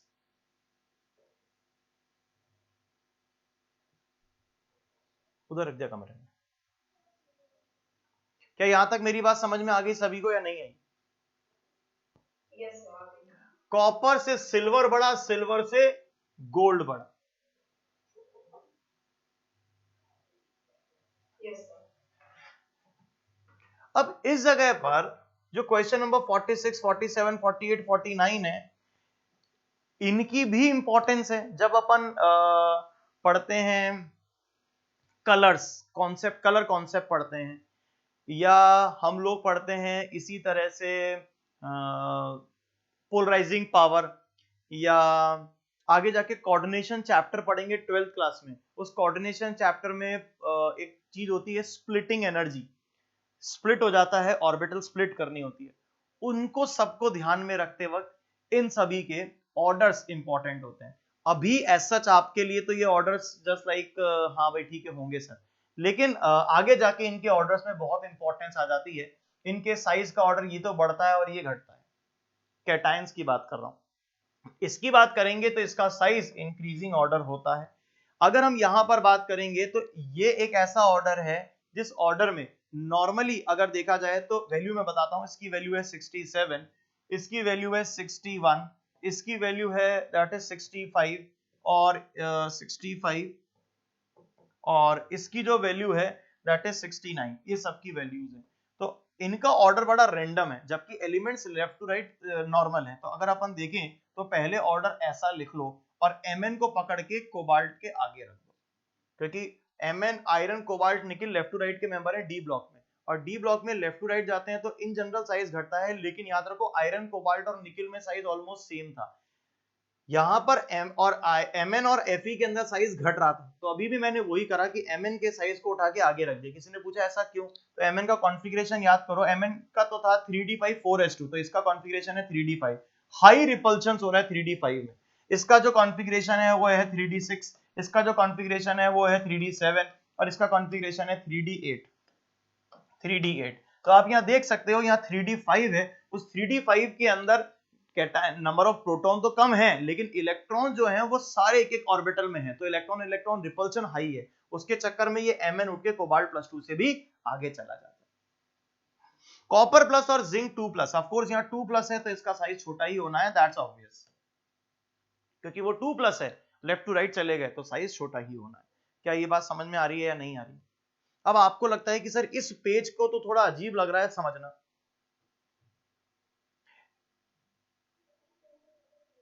ये वाला जो पेज है, इस पेज के अंदर तो काफी सारी ऐसी चीजें हैं जिनको लॉजिकली समझाना मुश्किल है। तो यही चीज मैं इसलिए कह रहा था कि इस पेज को अपन सेकंड स्टेज के लिए रख लेते हैं। सेकंड स्टेज मतलब कि जब हमें इसके पहले तक के ये जितने भी क्वेश्चंस हैं ये सब हमें प्रॉपरली आ जाएं, तब उसके बाद अपने माइंड को मेकअप कर सकते हैं इन सब चीजों को याद रखने का, समझने का, इसके बाद कर सकते हैं। पर उसके लिए पहले आपको अपना एक पूरा माइंड मेकअप कर लेना होगा यहां तक के क्वेश्चंस का, क्योंकि ये सब क्वेश्चन 100% लॉजिकल अपन ने सीखे, लेकिन ये वाले जो क्वेश्चन है ये these are database. Yes sir. ठीक है, तो इस पेज की इतनी टेंशन मत लीजिए। मैंने ऐसा नहीं कहा कि ये पेज इंपॉर्टेंट नहीं, एग्जाम में पूछा जा सकता है, लेकिन मेरे ब्रेन में एक, कह सकते हैं ना, हर एक के इंसान के ब्रेन में एक पर्टिकुलर स्ट्रेंथ होती है, और वो स्ट्रेंथ धीरे से धीरे बढ़ती है। ऐसा नहीं कि डे 1 पे ही हमने सब कुछ याद कर लिया। तो पहले अपने आप को मजबूत बनाओ, बेसिक्स याद कर लो, कॉन्सेप्ट याद कर लो, फिर अपन इन क्वेश्चंस को समझ पाएंगे। Yes sir. ठीक है, तो दीज आर द क्वेश्चंस जो कि हम लोगों ने साइज से रिलेटेड करे थे। मुझे लगता है यहां तक सभी को क्लियर है। बोलो, ये सवाल सबको समझ में आ गए? Yes sir, clear. ओके, आगे चलते हैं। हमने कल लास्ट टॉपिक पढ़ा था आयोनाइजेशन एनर्जी। क्या कोई मुझे वापस से बताएगा आयोनाइजेशन एनर्जी जो है वो क्या है?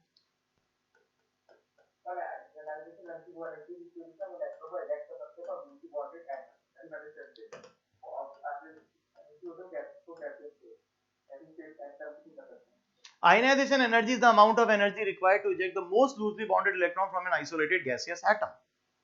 Ionization energy जो होती है it's any type of the energy, कोई भी एनर्जी की बात हम कर सकते हैं, लेकिन अगर वो स्पेसिफिक स्टैंडर्ड कंडीशन में होती है then it is known as ionisation enthalpy. और अगर वही जो एनर्जी है हम किसी वोल्टेज की फॉर्म में देते हैं तो that voltage, that potential is known as ionisation potential. क्या ये बात सभी बच्चों को क्लियर है या नहीं? Yes sir. बोलिए, यहां तक क्लियर है मेरी बात? यहां पर हम लोग जो बात करते हैं वो ऐसे करते हैं कि मेटल है, गैसियस सिस्टम में है, हमने उससे बनाया मेटल पॉजिटिव गैसियस और इलेक्ट्रॉन को रिमूव कर दिया, तो इस समय पर जो भी एनर्जी की रिक्वायरमेंट हुई that energy is known as ionisation energy. Generally देखा जाए तो किसी एटम के अंदर, किसी भी एटम की अगर मैं बात करूंगा तो जो इलेक्ट्रॉन्स होते हैं वो उस न्यूक्लियस की गिरफ्त में होते हैं। ये जो न्यूक्लियस है इस इलेक्ट्रॉन को पकड़ के रखता है, अगर इस इलेक्ट्रॉन को वो पकड़ के रखेगा तो इस इलेक्ट्रॉन को इजेक्ट करने में आपको एनर्जी देनी पड़ेगी। अगर देनी पड़ेगी तो आयोनाइजेशन एनर्जी जो होता है एक एंडोथर्मिक प्रोसेस होता है। क्या होता है? Endothermic. What is endothermic? Heat energy is absorbed. तो इसका मतलब आयोनाइजेशन एनर्जी के लिए अगर अपन एंथैल्पी का लिखेंगे तो वहां सिंबल दिया जाता है delta H ionisation. Delta H ionisation is positive. Positive का मतलब एनर्जी हमें देनी पड़ेगी। तो अगर कभी बोला जाए आयोनाइजेशन एनर्जी तो एनर्जी देनी पड़ेगी, देने का मतलब एंडोथर्मिक, और एंडोथर्मिक का साइन जो होता है वो पॉजिटिव होता है। जो एनर्जी रिलीज होती है उसका साइन नेगेटिव होता है। वापस से बोलता हूं, जब एनर्जी आपको किसी सिस्टम को देनी होती है तो हम उसको पॉजिटिव बोलते हैं, जबकि सिस्टम में से एनर्जी रिलीज हो रही होती है तो हम उसको एनर्जी को नेगेटिव बोलते हैं। क्या ये बात समझ में आ गई? रिलीज एनर्जी क्या कहलाती है? नेगेटिव, और जब एनर्जी देनी पड़ती है तो वो क्या कहलाती है? पॉजिटिव। बोलो, यहां तक मेरी बात सबको समझ में आ गई या नहीं आ गई? Yes sir. कोई डाउट? No sir. आगे चलते हैं। इसके बाद नेक्स्ट चीज पे अगर अपन चलें तो मेरे पास आता है दैट इज आयोनाइजेशन एनर्जी की। कल जो हमने चीजें पढ़ी थी कि चाहे वो एंथैल्पी पूछे, चाहे आयोनाइजेशन एनर्जी पूछे, चाहे पोटेंशियल पूछे, ऑर्डर हमेशा यही रहेगा दैट इज किसी x का अगर आयोनाइजेशन एनर्जी y से ज्यादा है तो एंथैल्पी भी x की y से ज्यादा है और पोटेंशियल भी x का y से ज्यादा है। ऑर्डर एक ही रहता है। ऑर्डर को समझाना मतलब वैल्यूज अलग अलग हो सकती हैं, यूनिट्स अलग अलग हो सकती हैं, लेकिन जो ऑर्डर रहेगा वो वैसा ही रहेगा। अगर अपन ने कहा कि अगर अपन लिथियम को सोडियम से कंपेयर कर रहे हैं, आयनाइजेशन एनर्जी लिथियम की ज्यादा है, आयनाइजेशन एंथैल्पी बोलेंगे तो भी लिथियम की ज्यादा है, आयनाइजेशन पोटेंशियल बोलेंगे तो भी लिथियम का ज्यादा है। क्या ये बात समझ में आ रही है नहीं आ रही? ये पेज हम लोगों ने कर लिया था, that is it is the amount of energy required to eject the most loosely bonded electron, और वो कौन होता है? Valence electron from isolated gases atom. Isolated इसलिए क्योंकि ये यूनिवर्सल डेफिनेशन होनी चाहिए थी, गैसियस भी इसलिए क्योंकि यूनिवर्सल डेफिनेशन होनी चाहिए थी, सबकी सेम डेफिनेशन होनी चाहिए थी। हमने ये बात करी। आयनाइजेशन एनर्जी की जो वैल्यू होती है वो पॉजिटिव होती है, एंडोथर्मिक है। पॉजिटिव क्यों? क्योंकि एनर्जी हमें देनी पड़ रही है इलेक्ट्रॉन निकालने के लिए। एनर्जी हम तीन तरीके से दे सकते हैं, कल मैंने समझाया था। हम एनर्जी जो दे सकते हैं वो थर्मल एनर्जी दे सकते हैं हीट की फॉर्म में, हम एनर्जी दे सकते हैं इलेक्ट्रिसिटी की फॉर्म में, और हम एनर्जी दे सकते हैं फोटोन से। तो एनर्जी हम किसी भी तरीके से दे सकते हैं। ठीक है, क्या यहां तक मेरी बात समझ में आ गई या नहीं आ गई? Yes sir. अगर मैं आपसे पूछूं कि आयोनाइजेशन एनर्जी को कंपेयर करने के लिए कौन कौन से फैक्टर्स हैं, जैसे अगर अपन मैं बोलूं lithium, sodium, potassium, rubidium, caesium, या अगर मैं बोलूं कि लेफ्ट टू राइट चल रहे हैं, तो कौन कौन से ऑर्डर्स हैं जिनके माने कौन कौन से फैक्टर्स हैं जिनके बेसिस पर ये ऑर्डर डिपेंड करेगा? बोलो बेटा। सर एक एटॉमिक साइज होगा और एक इफेक्टिव न्यूक्लियर चार्ज होगा। क्या बोला? वापस से बोलते हैं। पहले एटॉमिक साइज जो तुमने वर्ड काम में लिया, इलेबोरेट करो कि एटॉमिक साइज अगर होता है तो किसका साइज, मतलब बड़ा साइज बड़ा होने से आयनाइजेशन एनर्जी कम होगी, बड़ी होगी, क्या कहते हो? बोलो। साइज बड़ा होने से आयनाइजेशन एनर्जी कम होगी। क्यों होगी? देखो, साइज बड़ा है, अगर क्लासरूम बहुत बड़ा है, मैं हर एक बच्चे को ध्यान नहीं दे पाऊंगा, पीछे से कोई बच्चा हो सकता है निकल के भाग जाए। कॉलेजेस में होता होगा, क्योंकि टीचर का होल्ड इतने बड़े क्लासरूम, ऐसा कह सकते हैं बड़े हॉल में क्लास चल रही है या किसी मैदान में क्लास चल रही है, तो कौन पीछे से जाएगा? पकड़ अपन ध्यान ही नहीं रख सकते। तो जितना साइज बड़ा होगा इलेक्ट्रॉन निकलना आसान हो जाएगा। तो अगर साइज बढ़ा तो आयनाइजेशन एनर्जी कम, रिक्वायर्ड एनर्जी कम है उस इलेक्ट्रॉन को निकालने के लिए। हाँ या ना? बोलो, सबको समझ में आ रही है बात या नहीं आ रही?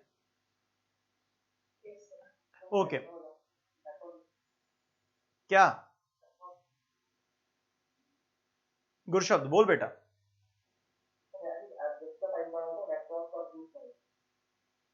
जब साइज बड़ा होगा इलेक्ट्रॉन कम लूज करेगा कि इलेक्ट्रॉन लूज करने में एनर्जी कम लगेगी, क्या कहना चाहता है? इलेक्ट्रॉन लूज करने में एनर्जी कम लगेगी, ऐसा बोल। कम लूज करेगा, ये बात ही अजीब हो रही है ना। चलो अब सेकंड पार्ट है Z effective. What does it mean? Z effective से क्या मतलब है? गुरशब्द बता बेटा, जेड इफेक्टिव से कैसे अपन बोल सकते हैं?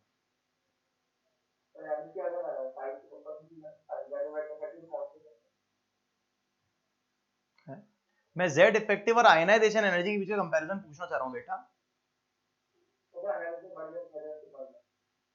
जेड इफेक्टिव अगर ज्यादा होगा यानी कि न्यूक्लियस पकड़ के ज्यादा रखेगा तो इलेक्ट्रॉन को निकालना मुश्किल होगा, इसका मतलब आयनाइजेशन एनर्जी ज्यादा होगी। क्या ये बात भी समझ में आ रही है? Yes sir. ओके, ये दो फैक्टर्स आपने बोले, मुझे भी समझ में आया, मैंने बोले आपको समझ में आ गया, कंफर्टेबल है, कोई दिक्कत नहीं। कोई तीसरा फैक्टर बता सकता है? Shielding effect. शील्डिंग। अगर दीवार उस इलेक्ट्रॉन और मेरे बीच में बहुत ज्यादा बड़ी दीवार बन गई, शील्ड हो गई, इतनी बड़ी दीवार की मैं उसको अट्रैक्ट नहीं कर पा रहा हूं, तो क्या इलेक्ट्रॉन इजीली निकल लेगा? Yes sir. आयनाइजेशन एनर्जी कम होगी। तो शील्डिंग ज्यादा, दीवार ज्यादा, इलेक्ट्रॉन इजीली निकला, यानी कि required energy to eject that electron is less. ये बात भी सही है। और चौथा फैक्टर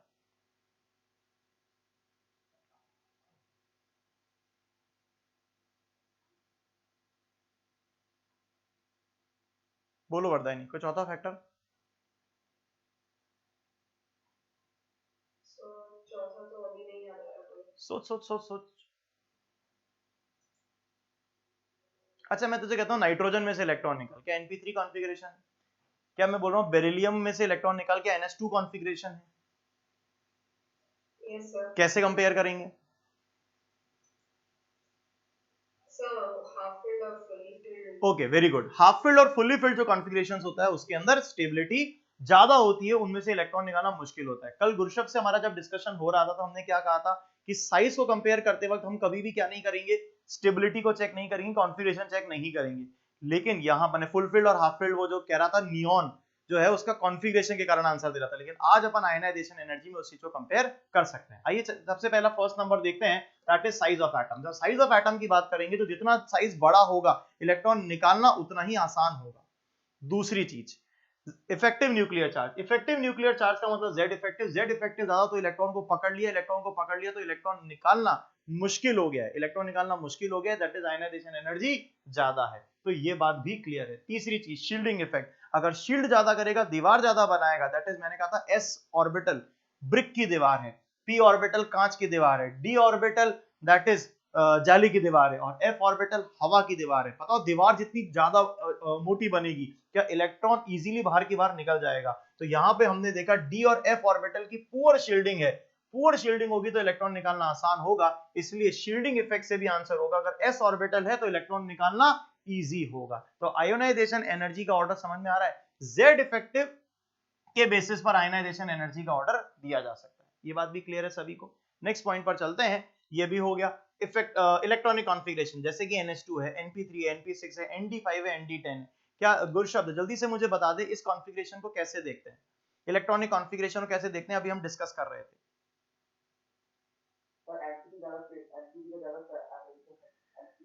देखो NH2 कॉन्फ़िगरेशन, NP3, देखो s ऑर्बिटल में दो इलेक्ट्रॉन आते हैं तो फुल फील्ड कहलाती है। p ऑर्बिटल जो होता है उसके अंदर हाफ फील्ड होता है P3 और फुल फील्ड होता है P6, तो ये दोनों स्टेबल कहलाते हैं।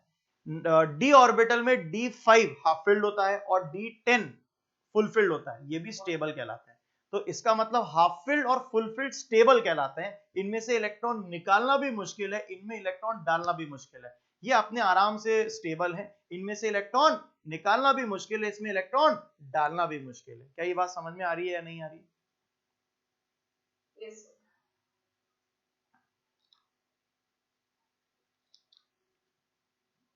क्या ये बात सभी को क्लियर है? कोई डाउट इसके अंदर? ओके तो इलेक्ट्रॉनिक कॉन्फ़िगरेशन के बेसिस पे कहीं भी NH2 configuration, NP3, NP6, ND5, ND10 configuration दिखे तो these are the stable configuration. अगर ऐसे कॉन्फ़िगरेशन है, स्टेबल कॉन्फ़िगरेशन, तो ऐसी कंडीशन में आयोनाइजेशन एनर्जी की जो वैल्यू होगी वो क्या होगी, ज्यादा वैल्यू होगी। आयोनाइजेशन एनर्जी की वैल्यू क्या होगी, ज्यादा। That's very important. आगे चलते हैं next point, that is type of the orbital from which electron is removed. This is something which is मतलब इंपॉर्टेंट है, जो कि हम इमेजिन नहीं कर पा रहे थे। इधर देखें जरा बोर्ड पर, एक और चीज सिखाता हूं। मैंने कहा कि ये न्यूक्लियस है और इसके बीच में अलग अलग ऑर्बिटल्स होंगी जो कि शील्डिंग कर रही हैं, होने दो, उसकी बात नहीं करनी। हम इस ऑर्बिटल की बात कर रहे हैं जो वैलेंस ऑर्बिटल है, जहां से हमें इलेक्ट्रॉन को निकालना है, ठीक है। अगर मैं बात करूं कि ये एक s ऑर्बिटल है, ये एक p ऑर्बिटल है, ये एक d ऑर्बिटल है और ये f ऑर्बिटल है, इन सभी ऑर्बिटल, अगर मैं न्यूक्लियस की बात कर रहा हूं और इस इलेक्ट्रॉन को निकालने की बात कर रहा हूं, तो बताइए किस ऑर्बिटल में ये इलेक्ट्रॉन प्रेजेंट हो कि मुझे इलेक्ट्रॉन को निकालना मुश्किल हो, बताइए। s orbital. क्या याद करो, जो s ऑर्बिटल है that is most attracted towards the nucleus. s orbital dense orbital है, जो इलेक्ट्रॉन अगर उसमें मौजूद है तो this is most attracted towards the nucleus, ये न्यूक्लियस की तरफ मोस्ट अट्रैक्टेड है। और अगर ये मोस्ट अट्रैक्टेड है तो इलेक्ट्रॉन निकालना बहुत मुश्किल हो रहा है। तो ऐसी कंडीशन में आयोनाइजेशन एनर्जी की जो वैल्यू होगी वो सबसे ज्यादा होगी। कब, जब अपन इलेक्ट्रॉन किसके अंदर रखेंगे, s ऑर्बिटल में। इसका काम क्या आएगा अभी अपन आगे जाके देखेंगे कि अगर मान लो कि लिथियम में से इलेक्ट्रॉन को निकालना है, आगे जाके बोरोन को भी अपन चेक करेंगे कि बोरोन में से भी इलेक्ट्रॉन को निकालना है, तो यहां पर NS1 है, यहां पर NP है, तो S और P में से S में से इलेक्ट्रॉन निकालना जो होगा वो रिलेटिवली मुश्किल होने वाला है। कुछ ऑर्डर्स हमें ऐसे देखने को अभी मिलेंगे जिसके अंदर हमें ये पॉइंट को डिस्कस करना बहुत जरूरी हो जाएगा। अभी अपन जब नेट ऑर्डर करेंगे तो देन यू विल सी। हमने यहां पर बोला, पहला साइज कंफर्टेबल, दूसरा जेड इफेक्टिव कंफर्टेबल, तीसरा shielding effect very comfortable. Electronic configuration is very very important, ये फॉरबिडन होता है, ध्यान में नहीं आता, गलती कर देते हैं। अगला है type of the orbital from which electron is removed. तो s ऑर्बिटल के में से इलेक्ट्रॉन निकालने की जो एनर्जी है, that required energy is so high, s then p then d then f। Energy of orbital, क्योंकि s ऑर्बिटल न्यूक्लियस के पास है, उसमें से इलेक्ट्रॉन निकालना मुश्किल है, या न्यूक्लियस से मोस्ट अट्रैक्टेड है, उसमें से इलेक्ट्रॉन निकालना मुश्किल है। ये भी डिस्कस करेंगे कब कौन सा फैक्टर काम में लेना है। आगे चलते हैं, that is charge on the species. ये तो आता है। गुरशब्द जल्दी से आंसर बता दे कि अगर मैं तुमसे कंपेयर करवाऊं कि किसी m में से इलेक्ट्रॉन को निकालना है और किसी M पॉजिटिव में से इलेक्ट्रॉन को निकालना है, बता किस में से इलेक्ट्रॉन निकालना आसान होगा।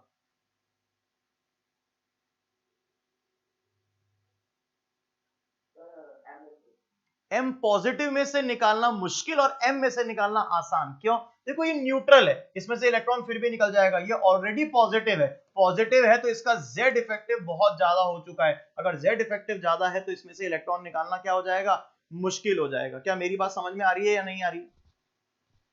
Yes, sir.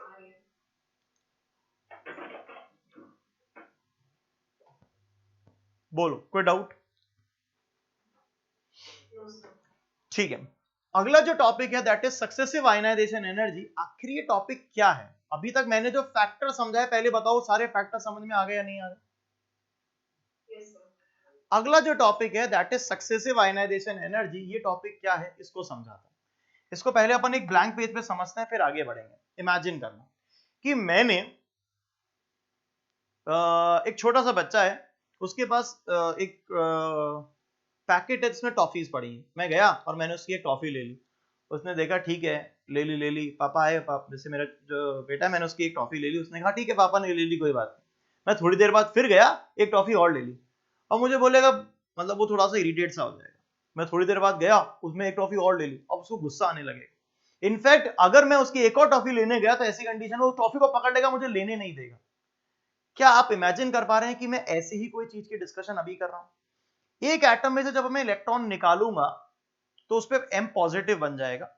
अब उस M पॉजिटिव में से अगर मैं एक और इलेक्ट्रॉन निकालूंगा तो मुझे मुश्किल आएगी, क्योंकि Z इफेक्टिव बढ़ चुका है। जैसे जैसे इलेक्ट्रॉन निकालते जाते हैं Z इफेक्टिव बढ़ जाता है। इसका मतलब बचे हुए एटम में से या बचे हुए आयन में से इलेक्ट्रॉन निकालना और मुश्किल होता जा रहा है। तो सक्सेसिव आयनाइजेशन एनर्जी इंक्रीज होती जाएगी, यानी कि एक बार इलेक्ट्रॉन निकालोगे अगर आपको 100 ताकत लगेगी, अब दूसरी बार इलेक्ट्रॉन निकालोगे तो और ज्यादा ताकत लगेगी, अगर तीसरी बार इलेक्ट्रॉन निकालोगे तो और ज्यादा एनर्जी देनी पड़ेगी। क्या मेरी बात समझ में आ रही है या नहीं आ रही?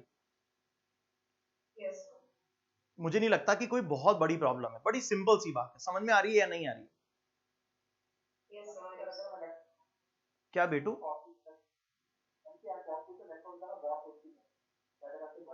हाँ, जैसे जैसे आप, मैंने कहा ना इस बच्चे का एग्जांपल लिया ना, मैंने एक टॉफी ली तो उसने कुछ नहीं कहा मुझे, लेकिन जैसे जैसे मैं टॉफी लेता जा रहा हूं तो वो अपनी टॉफी पे और ज्यादा पकड़ करेगा कि यार ये टॉफी ले जाएंगे अभी।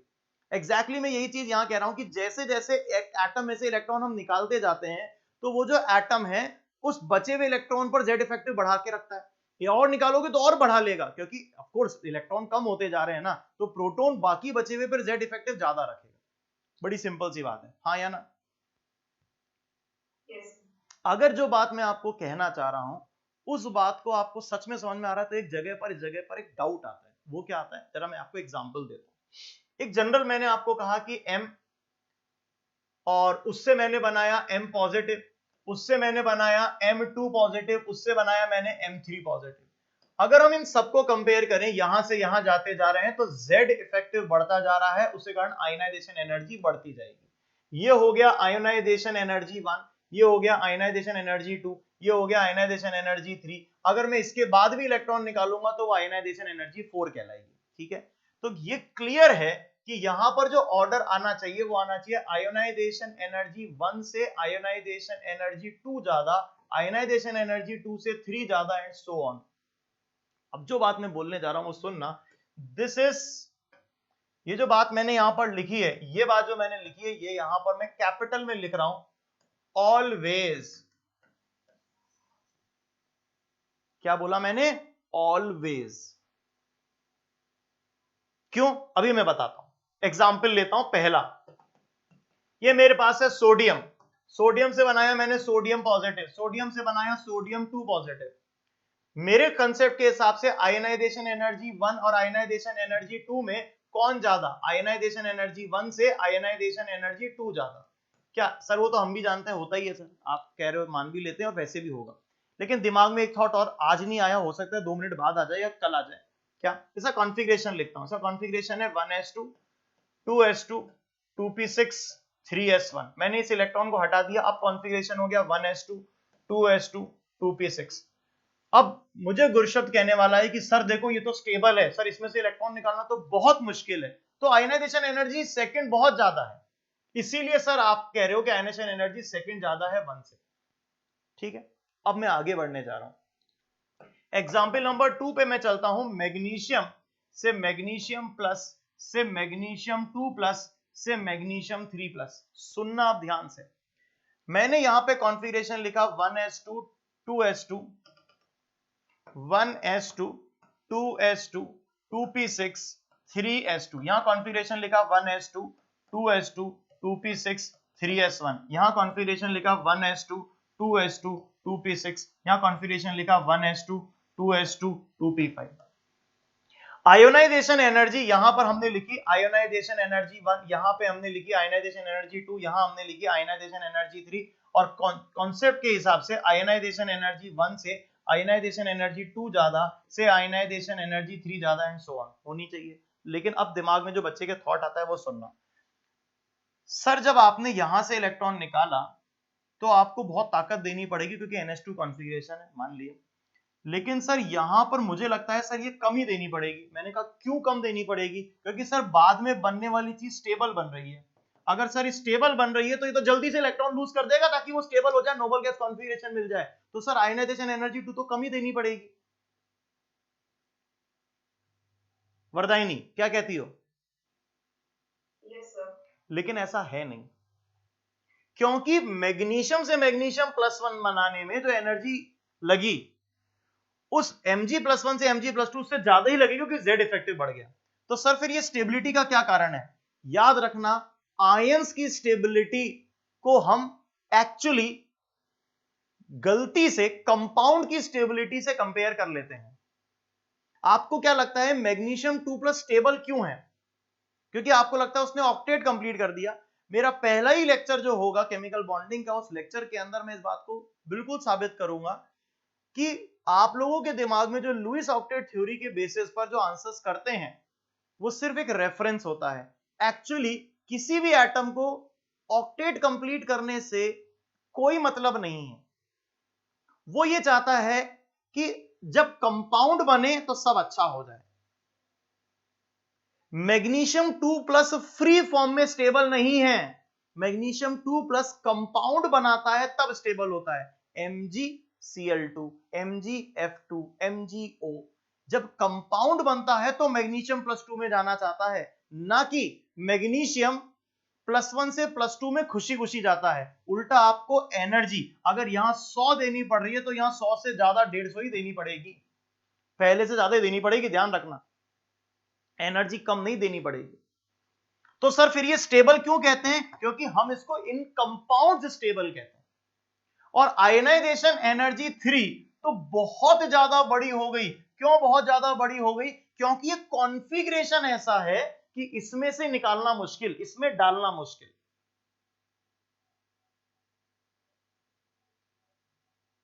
मेरी बात समझ में आ रही है?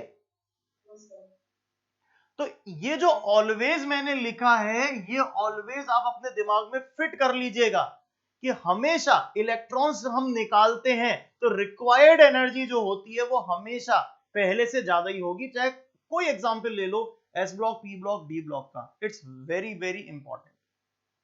क्योंकि आज नहीं तो कल परसों आपके दिमाग में ये थॉट आएगा कि, क्योंकि आपके दिमाग में चल रहा है कि सर मैंने पहला इलेक्ट्रॉन निकाला, अब सर आगे दिख रहा सर एक और इलेक्ट्रॉन निकालूंगा तो मजा आ जाएगा सर, क्योंकि स्टेबल हो जाएगा, तो सर ये तो ऐसे ही निकल जाएगा। ये ह्यूमन टेंडेंसी है, इंसानों की सोच है कि यार आगे जाके अच्छा हो रहा है तो चलो कर देते हैं वाला काम। एटम्स ऐसा, एटम थोड़ी इमोशनल होते हैं, वहां तो एक सिस्टम है, एक एटम है, इलेक्ट्रॉन निकाला, जेड इफेक्टिव बढ़ गया, और ज्यादा अगर निकालना है तो इलेक्ट्रॉन जेड इफेक्टिव पकड़ के रखेगा, इलेक्ट्रॉन निकालना मुश्किल हो जाएगा।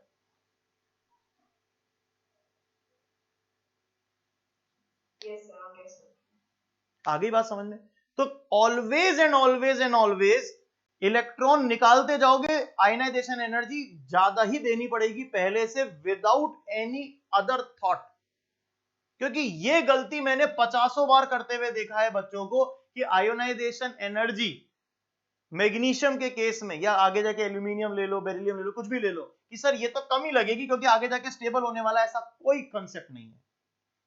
ये जो वर्ड है stable, that is in compound, these are stable, not in isolated state. और आयनाइजेशन एनर्जी तो डिफाइंड है आइसोलेटेड स्टेट के लिए। अभी मैं आयनाइजेशन एनर्जी समझाता हूं।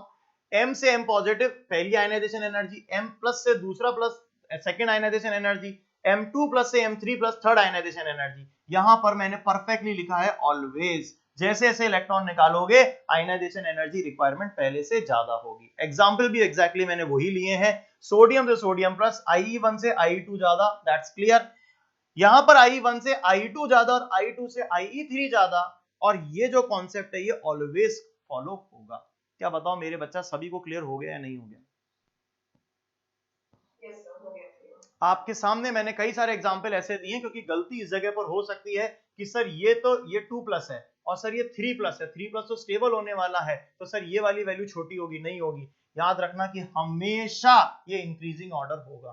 क्या क्लियर है क्या? हाँ, ये जरूर है कि एल्यूमिनियम +3 आ गया, यहां पर Mg+2 आ गया, सोडियम प्लस आ गया, इसके और आगे निकालना अब बहुत मुश्किल होगा। मुश्किल तो होगा लेकिन अब बहुत मुश्किल होगा। तो देखो मैंने यहाँ एरोस कितने सारे बनाए, ये देखो बहुत सारे एरो, यहां से यहां तक बढ़ गई, अच्छी बात है, यहां से बढ़ गई, यहां से यहां तक बढ़ी, बड़ी से बड़ी, यहां से बहुत ज्यादा बढ़ गई। क्यों? क्योंकि ये वाली वैल्यू से ये वाली वैल्यू बहुत ज्यादा क्यों होगी?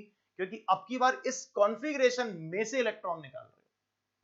और यही चीज हमें पहचान दिलाएगी। कैसे? मैंने क्या कहा कि कोई एक्स एलिमेंट है, मैं नहीं जानता कौन है, उससे एक्स पॉजिटिव बनाया, एक्स से 2 पॉजिटिव बनाया और उससे बनाया x3 पॉजिटिव। वैल्यूज को जरा ध्यान से देखना। आयोनाइजेशन एनर्जी मुझे यहां देनी पड़ रही है 100, यहां पर मुझे देनी पड़ रही है 150 और यहां पर मुझे देनी पड़ रही है 1000।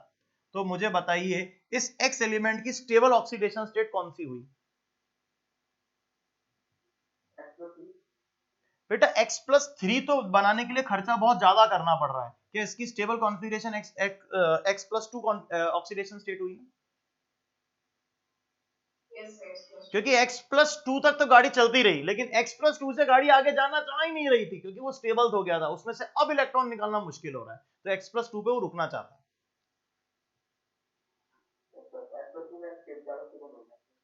क्योंकि उसके बाद आगे जाना चाहता नहीं है वो। क्लियर है? Yes, sir. चलिए आगे बढ़ते हैं। ये हो गया सक्सेसिव आयनाइजेशन एनर्जी। अब ट्रेंड की बात करते हैं। बताओ पीरियोडिक टेबल में लेफ्ट टू राइट और टॉप टू बॉटम अगर अपन मूव करेंगे तो ऐसी कंडीशन में आयनाइजेशन एनर्जी का क्या होना चाहिए? बताइए, कोई आंसर देंगे? एक बच्चा और है, हार्दिक। आप नए आए हो क्या बेटा अभी? तो तुमने क्या पहले क्लास अटेंड करी थी क्या बंसल्स में? तुम कौन से बैच में थे या अभी नए आए हो? तो तुमने ये तो टॉपिक पढ़ लिया होगा ना उमेश सर से? हाँ yes sir, left to right तो इंक्रीज होता है और टॉप टू बॉटम डिक्रीज होता है। परफेक्ट है। लेफ्ट टू राइट जाएंगे तो आयनाइजेशन एनर्जी इंक्रीज होगा और टॉप टू बॉटम जाएंगे तो आयनाइजेशन एनर्जी डिक्रीज होगी। क्यों डिक्रीज होगी और क्यों इंक्रीज होगी? जल्दी से रीजन भी बता दे बेटा। Yes sir, top to bottom का एटॉमिक रेडियस इंक्रीज होगा, है ना। और फिर मतलब अगर रेडियस इंक्रीज होगा तो मतलब न्यूक्लियर चार्ज डिक्रीज हो जाएगा और फिर एटम्स सॉरी इलेक्ट्रॉन्स को निकालने में आसानी होगी, इसलिए वो डिक्रीज होता है टॉप टू बॉटम। और left to right metallic character का इससे क्या रिलेशन है? मेटेलिक करेक्टर तो उल्टा इससे डिफाइन करते हैं। मेटेलिक करेक्टर से इसको डिफाइन मत करो। और left to right atomic radius decrease होगा, न्यूक्लियर चार्ज इंक्रीज होगा, फिर आयनाइजेशन एनर्जी भी इंक्रीज होगी। ठीक है, अब तुमने जो भी बोला उसमें से बस एक छोटी सी गलती करी। क्या गलती करी? तुमने top to bottom Z effective के बारे में गलत इंफॉर्मेशन दे दी। तुमने कहा टॉप टू बॉटम जो जेड इफेक्टिव है, ये न्यूक्लियर चार्ज जो तुम बोल रहे हो, वो तुम बोल रहे हो कि वो क्या हो रहा है? डिक्रीज हो रहा है। वो डिक्रीज नहीं होता है, वो कांस्टेंट होता है। स्लेटर रूल के अंदर जब कैलकुलेशन करते हैं तो जेड इफेक्टिव वैल्यू क्या आती है? कांस्टेंट आती है। सिर्फ साइज के बेसिस पर आंसर देते हैं। ठीक है, चलें आगे चलें। अगर अपन यहां देखें तो फर्स्ट पीरियड हाइड्रोजन से लिथियम को कम ताकत लगेगी, लिथियम से सोडियम, सोडियम से पोटेशियम, पोटेशियम से रुबिडियम से सीजियम। क्या energy requirement top to bottom decrease होती जा रही है? ये भी डिक्रीज होती जा रही है और ये भी डिक्रीज होती जा रही है। क्या तुम तीनों बच्चों में से किसी को भी इसमें कोई डाउट? No sir. चलिए, लेफ्ट टू राइट के ऑर्डर को मैं चाहूंगा कि मैं आपको समझाऊं, जरा बोर्ड पर ध्यान से समझने की कोशिश करना। देयर इज समथिंग जो कि मैं चाहता हूं कि आप लोगों को बहुत प्रॉपर्ली समझ में आ जाए। जरा बोर्ड पर ध्यान से देखना। अगर हमने यहां पर ऑर्डर लिखा that is lithium, beryllium, then magnesium, left to right चलेंगे पहले। Lithium, beryllium, boron, carbon, nitrogen, oxygen, fluorine और नियॉन। पहले बताओ रेगुलर ऑर्डर क्या है? लेफ्ट टू राइट बढ़ानी है तो बढ़ा दो, बढ़ गई, बढ़ गई, बढ़ गई, बढ़ गई, बढ़ गई, बढ़ गई। ठीक है। बेरिलियम का कॉन्फ़िगरेशन है NH2 कॉन्फ़िगरेशन, नाइट्रोजन का है NP3 कॉन्फ़िगरेशन और नियॉन का है NP6 कॉन्फ़िगरेशन। हाँ या ना? Yes sir. हम कहेंगे बेरिलियम की बोरोन से ज्यादा, नाइट्रोजन की ऑक्सीजन से ज्यादा और नियॉन की औकात से ज्यादा, उसकी पोटेंशियल से ज्यादा, उसकी सोच से ज्यादा, हमारी एक्सपेक्टेशन से ज्यादा। क्यों? क्योंकि कॉन्फ़िगरेशन ऐसा आ गया। वैसे ही सेकंड, अगर लिथियम के बाद हम नीचे आए और हमारे पास आ गया यहां पर sodium, then magnesium, aluminium, silicon, phosphorus, sulphur, chlorine और आर्गन, तो पहले लेफ्ट टू राइट को इजीली इंक्रीज कर दो, ये रेगुलरली इंक्रीज कर दो। और क्योंकि हम जानते हैं कि इसका कॉन्फ़िगरेशन NH2 है तो ये स्टेबल है, तो इसकी वैल्यू एल्यूमिनियम से ज्यादा। NP3 है तो इसकी वैल्यू सल्फर से ज्यादा। और अगर क्लोरीन और आर्गन में देखा जाए तो आर्गन की उसकी एक्सपेक्टेशन से बहुत ज्यादा, क्योंकि स्टेबल कॉन्फ़िगरेशन है NP6 और होना भी उसकी ज्यादा चाहिए थी। क्योंकि लेफ्ट टू राइट अगर अपन ऑर्डर्स देखते हैं तो ऑर्डर्स किसके बेसिस पर आते हैं? क्या जेड इफेक्टिव का बढ़ना और साइज का घटना, ये दोनों फैक्टर इस बात के लिए रिस्पॉन्सिबल है कि left to right ionisation energy बढ़ने वाली है। क्या बोलो, यहां तक मेरी बात समझ में आ रही है या नहीं आ रही? Yes sir. गुड शब्द, क्लियर है बेटा मेरे? सारी बात समझ में आ रही है कि नहीं आ रही है?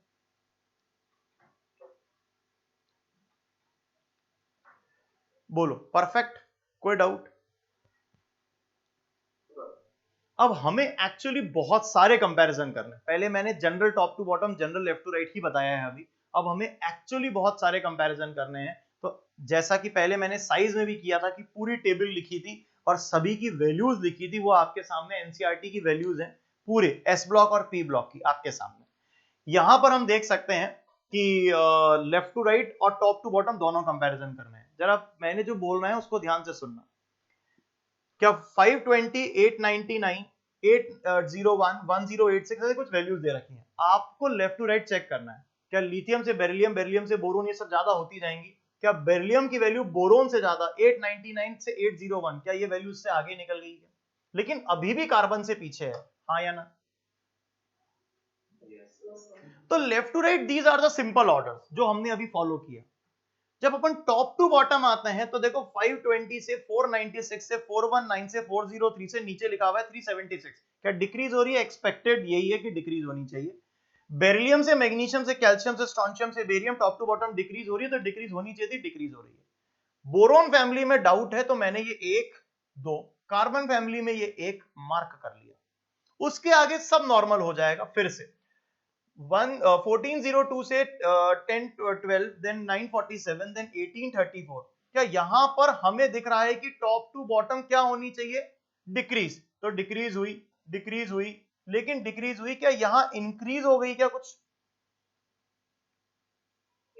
अरे नहीं हुई। ये देखो ये 18 नहीं है, ये 1 है, ये 1 है या 8 है? 8 है, तो डिक्रीज हुई। तो ये डिक्रीज हुई, वो डिक्रीज हुई, तो क्या सभी जगह पर प्रॉपर्ली डिक्रीज हो रही है? कोई डाउट?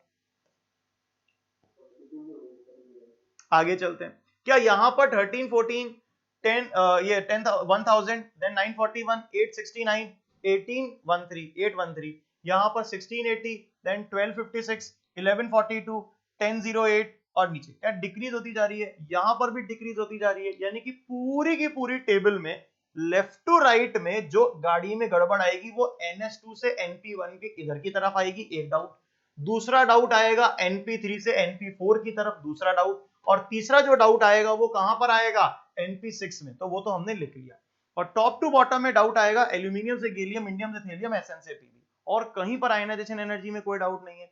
तो क्या अब हम इंडिविजुअली, ये तो मैंने सिर्फ एनसीईआरटी का डेटा लिखा है, अब इंडिविजुअली 1 बाय 1 इनको लेके चलते हैं। सबसे पहले एबनॉर्मल पीरियोडिसिटी। क्या लेते हैं? Abnormal periodicity. जरा बोर्ड पर एक चीज को ध्यान से देखना, बहुत शांति से सुनना, मेरी बात प्रॉपर्ली सुनना। अभी मैंने क्या कहा था? क्या कहा मैंने?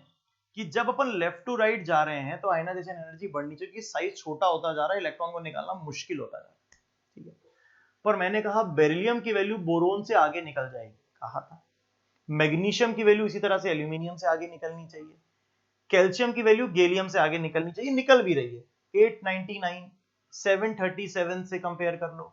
और यहां पर अगर अपन देखें 590 और 579, क्या ये वैल्यूज आगे निकल रही हैं एज एक्सपेक्टेड। लेकिन अब आप जरा बोर्ड पर ध्यान से देखना क्या हुआ। स्ट्रोंशियम और इंडियम को कंपेयर करो, वही NH2 कॉन्फ़िगरेशन को इससे कंपेयर करना है। स्ट्रोंशियम और इंडियम में क्या हुआ? ये है 549 और ये है 558। क्या NH2 कूद के आगे आना था? आना था आगे। अगर ये पूरी की पूरी सीरीज इसके आगे आनी थी तो स्ट्रोंशियम इंडियम के आगे नहीं आ पाया। अगले पेज पर समझिए क्या कहना चाहता हूं, जरा बोर्ड पर ध्यान से देखेंगे। Ionization energy of second period, that is NH2 configuration, 15 that is NP3 configuration and 18th group that is noble gases are greater than expected। उनकी ionization energy जितनी होनी चाहिए थी उससे ज्यादा होती है due to stable configuration that is NH2, NP3 and NP6 respectively। क्या ये स्टेटमेंट क्लियर है या नहीं है? पहले तो जल्दी बता दो तीनों जने। Yes, sir. अब अगर मैं यहां पर चेक कर रहा हूं तो सेकंड पीरियड और 13 मतलब इसके जस्ट पास वाले में NH2 उचक के इसके आगे आना चाहिए था, हाँ या ना? अगर NH2 उचक के इसके आगे आना चाहिए था तो बेरिलियम की वैल्यू बोरोन से ज्यादा होगी, परफेक्ट। मैग्नीशियम की वैल्यू एल्यूमिनियम से ज्यादा होगी, परफेक्ट। कैल्शियम की वैल्यू गैलियम से ज्यादा होगी, परफेक्ट। लेकिन वापस नीचे सीधा हो गया। पहले ऑर्डर उल्टा हुआ और दोबारा उल्टा हुआ तो सीधा हो गया। आप यहां देख सकते हो कि स्ट्रोंशियम और इंडियम में स्ट्रोंशियम कम रह गया जबकि NH2 कॉन्फ़िगरेशन है फिर भी पीछे रह गया। क्यों? मैं बताता हूं। जब अपन ऊपर के एलिमेंट्स की बात करते हैं, सेकंड थर्ड फोर्थ पीरियड की बात करते हैं, सेकंड थर्ड फोर्थ पीरियड की बात करते हैं तो इलेक्ट्रॉनिक कॉन्फ़िगरेशन का बहुत बड़ा रोल होता है। लेकिन टॉप टू बॉटम जाते हैं साइज इतना बड़ा हो जाता है, साइज इतने बड़े हो जाते हैं क्योंकि टॉप टू बॉटम साइज बड़ा होता जा रहा है, साइज इतने बड़े हो जाते हैं कि अल्टीमेटली इलेक्ट्रॉनिक कॉन्फ़िगरेशन इतना मैटर नहीं करता।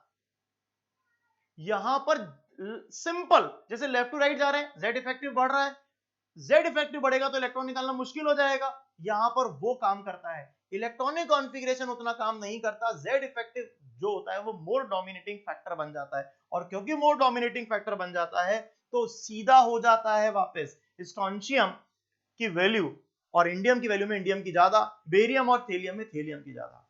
क्या ये बात समझ में आई या नहीं आई? Yes, sir. जल्दी से मुझे हार्दिक इस बात को दोबारा समझाएगा। बोल बेटा क्या कहना चाहते हैं? पहले ऊपर से स्टार्ट कर, ऊपर से स्टार्ट कर, बोल बेटा।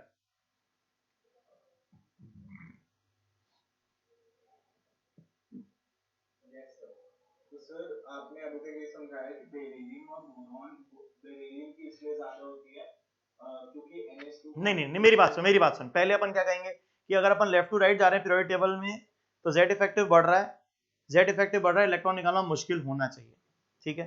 तो अगर अपन यहाँ पे बेरिलियम से बोरोन, अगर अपन इधर से इधर चल रहे हैं तो जेड इफेक्टिव बढ़ रहा है और इससे इलेक्ट्रॉन निकालना मुश्किल होना चाहिए था। लेकिन इन तीनों जगह पर क्या देखा मैंने, NH2 कॉन्फ़िगरेशन के चलते, इलेक्ट्रॉनिक कॉन्फ़िगरेशन के चलते इलेक्ट्रॉन निकालना मुश्किल है। क्या मैं आपको नजर आ रहा हूं? Yes, sir. हाँ, मतलब एक सेकंड का अपन पॉज लेंगे, लाइट गई है तो उस चक्कर में ये कुछ चला गया है, मैं उसको ऑन करके आता हूं, ठीक है। तो मुझे एक सेकंड का टाइम लगेगा।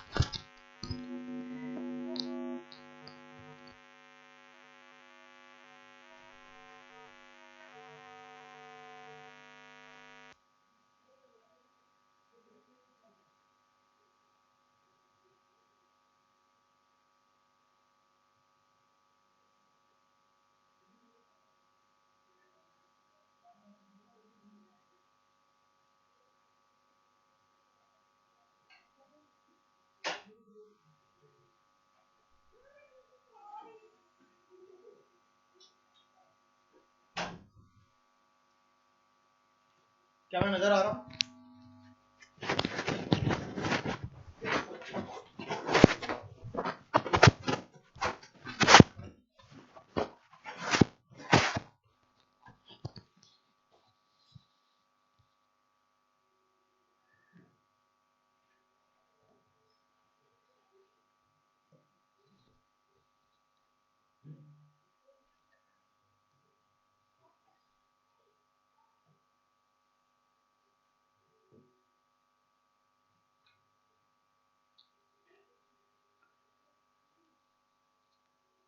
तो ये बात तो क्लियर हो गई कि लेफ्ट टू राइट जाएंगे तो आयनाइजेशन एनर्जी की जो वैल्यू है वो क्या होनी चाहिए थी, बढ़नी चाहिए थी।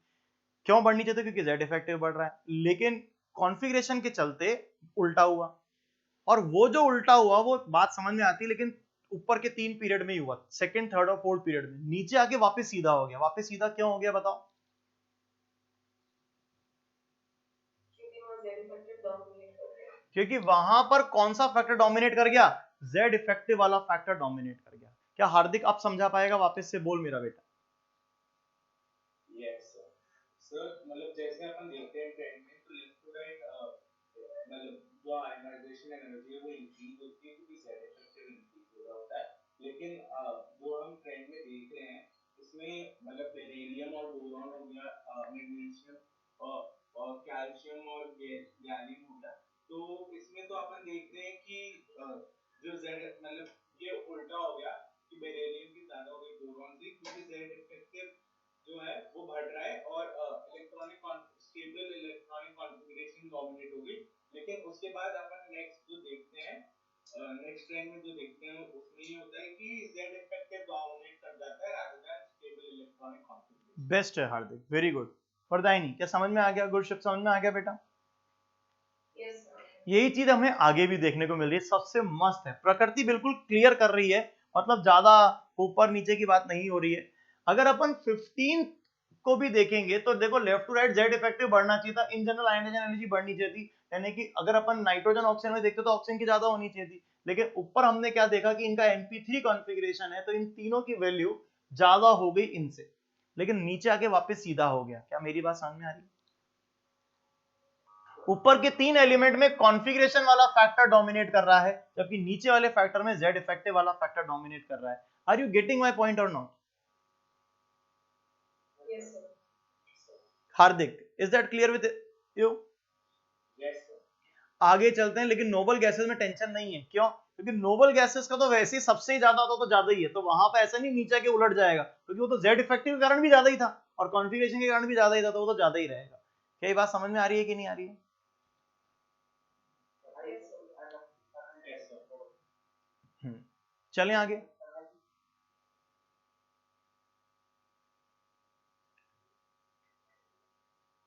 Yes, sir.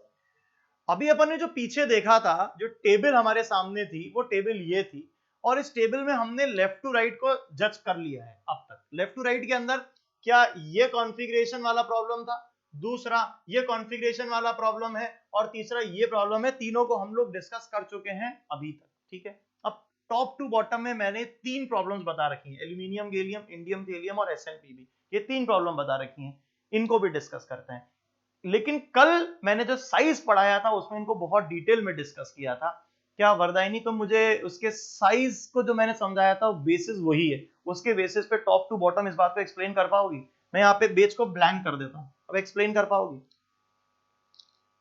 Yes, sir. बोलो बेटा। So, top to bottom size normally increase करना चाहिए, पर चूंकि गैलियम के पास इलेक्ट्रॉन डी और नहीं, मैं साइज की बात नहीं कर रहा हूँ, क्योंकि अगर तुम, हाँ उस पे आ जाना, ठीक है।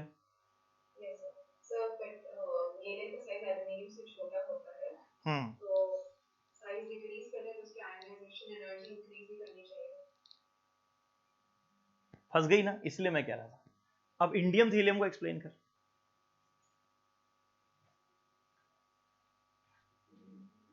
इंडियम और थेलियम में याद है, थेलियम का साइज ही बड़ा था, Yes, sir. इंक्रीमेंट कम था, 167 से 170 आया था, बड़ा साइज बढ़ गया था लेकिन। Yes, sir. तो मात्रा कम होनी चाहिए। इसलिए क्या ना, फंस गई ना, यही मैं कह रहा था। मैं तेरे को कह रहा था कि इसे साइज मत बोल, लेकिन मैंने कहा सर मैं वहीं आ रही हूं, मैंने कहा जा समझ, वापस से समझो क्या हो रहा है। कि तुम ये सोच रहे हो कि आयोनाइजेशन एनर्जी सर मुझे चेक करनी है, तो मैं एक काम करता हूं, साइज से चेक कर लेता हूं टॉप टू बॉटम, यही तुम सोच रहे हो। और तुम्हारा ये सोच है कि sir ionisation energy is inversely proportional to size, और सर जब भी आंसर देना है तो आयोनाइजेशन एनर्जी और साइज को इन्वर्स कर दो, जिसका साइज बड़ा उसकी आयोनाइजेशन एनर्जी कम, जिसका साइज छोटा उसकी आयोनाइजेशन एनर्जी ज्यादा। तुम यही सोच रहे हो। Yes, sir. एक बात बताओ, अभी इसके पहले जो अपन ने एक्सेप्शंस पढ़े, इसके पहले क्या देख रहे हो साइज के हिसाब से ऑर्डर चल रहा है, या अपन कुछ और देख रहे हैं? सर अपन स्टेबिलिटी की बेसिस, अपन कॉन्फ़िगरेशन के बेसिस पे भी आंसर दे रहे हैं, है ना। और सोचो इससे भी बड़ी बात, क्या इन सब का साइज भयंकर बड़ा होता है? Yes, sir. अगर इन सब का साइज भयंकर बड़ा है लेकिन फिर भी आयनेशन एनर्जी सबसे ज्यादा है, तो साइज बड़ा है फिर भी आयनेशन एनर्जी ज्यादा है, कुछ अजीब नहीं लग रहा? yes sir, because what you are doing is checking ionisation energy on the basis of just one factor, और वो आप मान रहे हो कि वो साइज है, जबकि आयोनाइजेशन एनर्जी के लाइन से मैंने अगर 4 फैक्टर लिखे हैं तो क्यों लिखे हैं, ये बताने के लिए कि for a particular order all the factors work together and we have to check the dominating factor.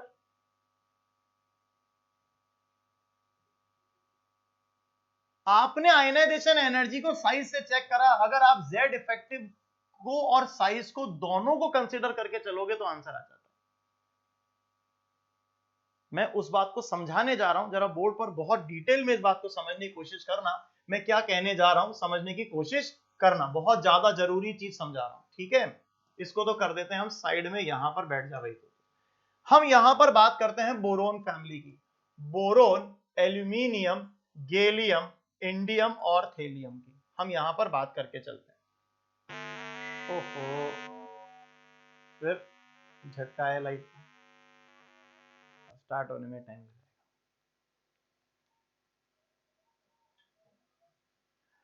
हाँ तो समझो, जब अपन बोरोन से एल्यूमिनियम पे आएंगे, साइज बड़ा हो गया, इलेक्ट्रॉन निकालना आसान है, आयनाइजेशन एनर्जी कम है, समझ में आ गई। जब अपन एल्यूमिनियम से गैलियम में आएंगे तो साइज में प्रॉब्लम क्यों आई थी? क्योंकि गैलियम में पुअर शील्डिंग के चलते इलेक्ट्रॉन निकालना मुश्किल हो रहा था, याद आया? Yes, sir. साइज जो था वो कॉन्ट्रैक्ट कर गया था। क्यों कॉन्ट्रैक्ट कर गया था साइज?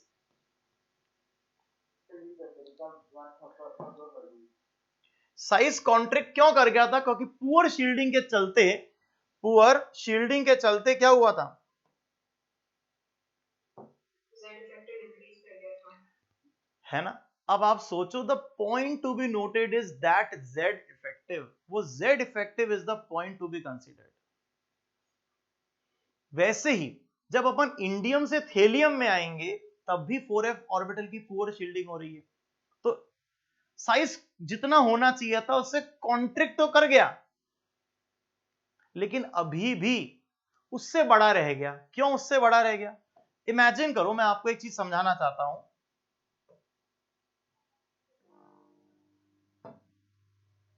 समझना, मैं एक चीज समझाना चाह रहा हूं। जैसे हमारी क्लासरूम है, क्लासरूम के अंदर मैंने क्या किया, मैं न्यूक्लियस हूं और बाकी सारे के सारे बहुत सारी बेंचेस लगी हुई हैं, मैंने उन सभी बेंचेस को पकड़ा, रस्सी से बांधा और मेरी तरफ खींचा, सारी बेंचेस सरक के मेरे पास आ गई, एटम छोटा हो गया, साइज छोटा हो गया। अब मैं और खींच रहा हूं और खींच रहा हूं खींच रहा हूं, लेकिन साइज और छोटा नहीं हो रहा है। क्यों नहीं हो रहा है? क्या मैं खींच नहीं रहा हूं इसलिए छोटा नहीं हो रहा है, या और छोटा हो नहीं सकता क्योंकि बेंचेस चिपक गई हैं, अड़ गई हैं, और छोटा नहीं हो सकता? हाँ या ना? पर इसका मतलब ये तो नहीं कि मैं खींच नहीं रहा हूं। Yes, sir. तो मैं खींच तो तगड़ा रहा हूं, लेकिन साइज और छोटा हो नहीं पा रहा है क्योंकि वो चिपक गया है, रुक गया है, अटैक, मतलब बिल्कुल वही मतलब कह सकते हैं ना, उसी जगह पर रुककर वो इंटैक्ट हो गया है। यही चीज मैं आपको यहां समझाना चाह रहा हूं कि जब आप एल्यूमिनियम से गैलियम की तरफ आओगे तो Z इफेक्टिव बढ़ रहा है पुअर शील्डिंग कारण, तो साइज छोटा हो गया और ऑफकोर्स इससे छोटा हो गया, साइज भी छोटा हो गया, आयनाइजेशन एनर्जी बढ़ गई। लेकिन जब आप इंडियम से थेलियम में आओगे तो आयनाइजेशन एनर्जी बढ़ी। क्यों बढ़ गई? क्योंकि Z इफेक्टिव बढ़ गया। तो फिर सर साइज बड़ा क्यों रह गया? क्योंकि और छोटा हो नहीं सकता था। इसीलिए इंडियम से थेलियम में थेलियम का साइज होता तो बड़ा है, पर इसका मतलब ये नहीं कि साइज बड़ा है इसका मतलब इलेक्ट्रॉन निकालना आसान है, क्योंकि साइज बड़ा है लेकिन पकड़ ज्यादा है। और साइज और छोटा क्यों नहीं हो रहा? क्योंकि और छोटा हो नहीं पाएगा, क्योंकि दब अंदर जाके वो बिल्कुल इंटैक्ट हो गई पोजीशन, अब और स्क्वीज नहीं हो सकता वो चीज। अभी भी समझ में नहीं आया? आगे sir. This is not the first time that students are taking this thing in a wrong way. ये हमेशा होता है, इसीलिए हर साल इस चीज को मैं ऐसे ही समझाता हूं, जरा बोर्ड पर ध्यान से देखना। साइज में इंडियम और थेलियम में थेलियम का बड़ा, इसके नीचे लिखा हुआ है, वो व्हाइट पट्टी में दिख नहीं रहा है, लेकिन आयोनाइजेशन एनर्जी भी इंडियम थेलियम में थेलियम की ही ज्यादा। तो साइज का इनवर्स काम नहीं कर रहा है, थेलियम का साइज भी बड़ा और इलेक्ट्रॉन निकालना भी मुश्किल। क्यों निकालना मुश्किल? क्योंकि इलेक्ट्रॉन पकड़ के रखा हुआ है। गुर शब्द बोल, मेरी बात समझ में आई या नहीं आई?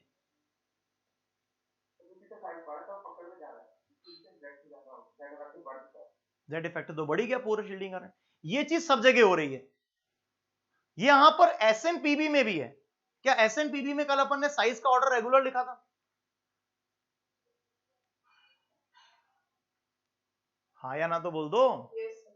साइज का ऑर्डर क्या लिखा था? रेगुलर ऑर्डर लिखा था कि टॉप टू बॉटम जाते हैं, एसएन से पीबी का साइज बड़ा होता है, लेकिन सोचो आयनाइजेशन एनर्जी अभी भी उसकी ज्यादा। क्यों आयनाइजेशन एनर्जी उसकी ज्यादा? बोलो बेटा।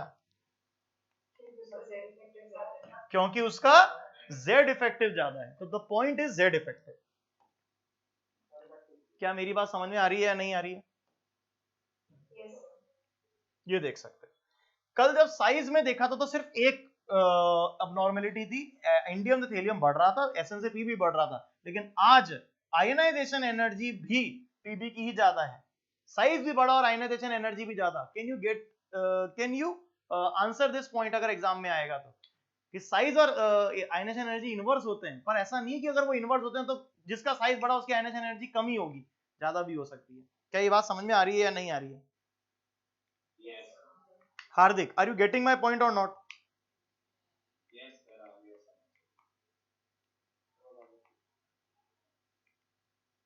चलें आगे। Yes, sir.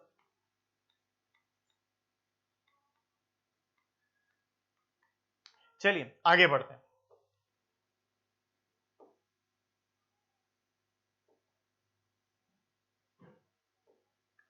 अगला नंबर है ionisation energy of D block. This is something which is very very कह सकते हैं ना थोड़ा सा डिफिकल्ट पार्ट है। फिर भी जैसे आज एक्चुअली क्या है, 2 बार लाइट चलेगी तो मेरा ये पार्ट कंप्लीट कर लेता, लेकिन छूट गया। टाइम हो गया, आपकी अगली क्लास 10 o'clock है शायद गुरुशब्द। तुम्हारी क्लास 10 o'clock है ना? क्या बेटा? तो तेरी आवाज समझ में नहीं आती, क्या कह रहा है बेटू? हाँ, तो अपन अब इस क्लास को ब्रेक कर रहे हैं यहीं पर, अगली क्लास में यहां से पढ़ लेंगे। ठीक है, चलिए कल सुबह इसी समय पे क्लास लेंगे 8 to 10। इस टॉपिक को कंप्लीट करेंगे, कल इलेक्ट्रॉन एफिनिटी स्टार्ट कर देंगे। ठीक है, चलो bye, thank you. Yes, thank you.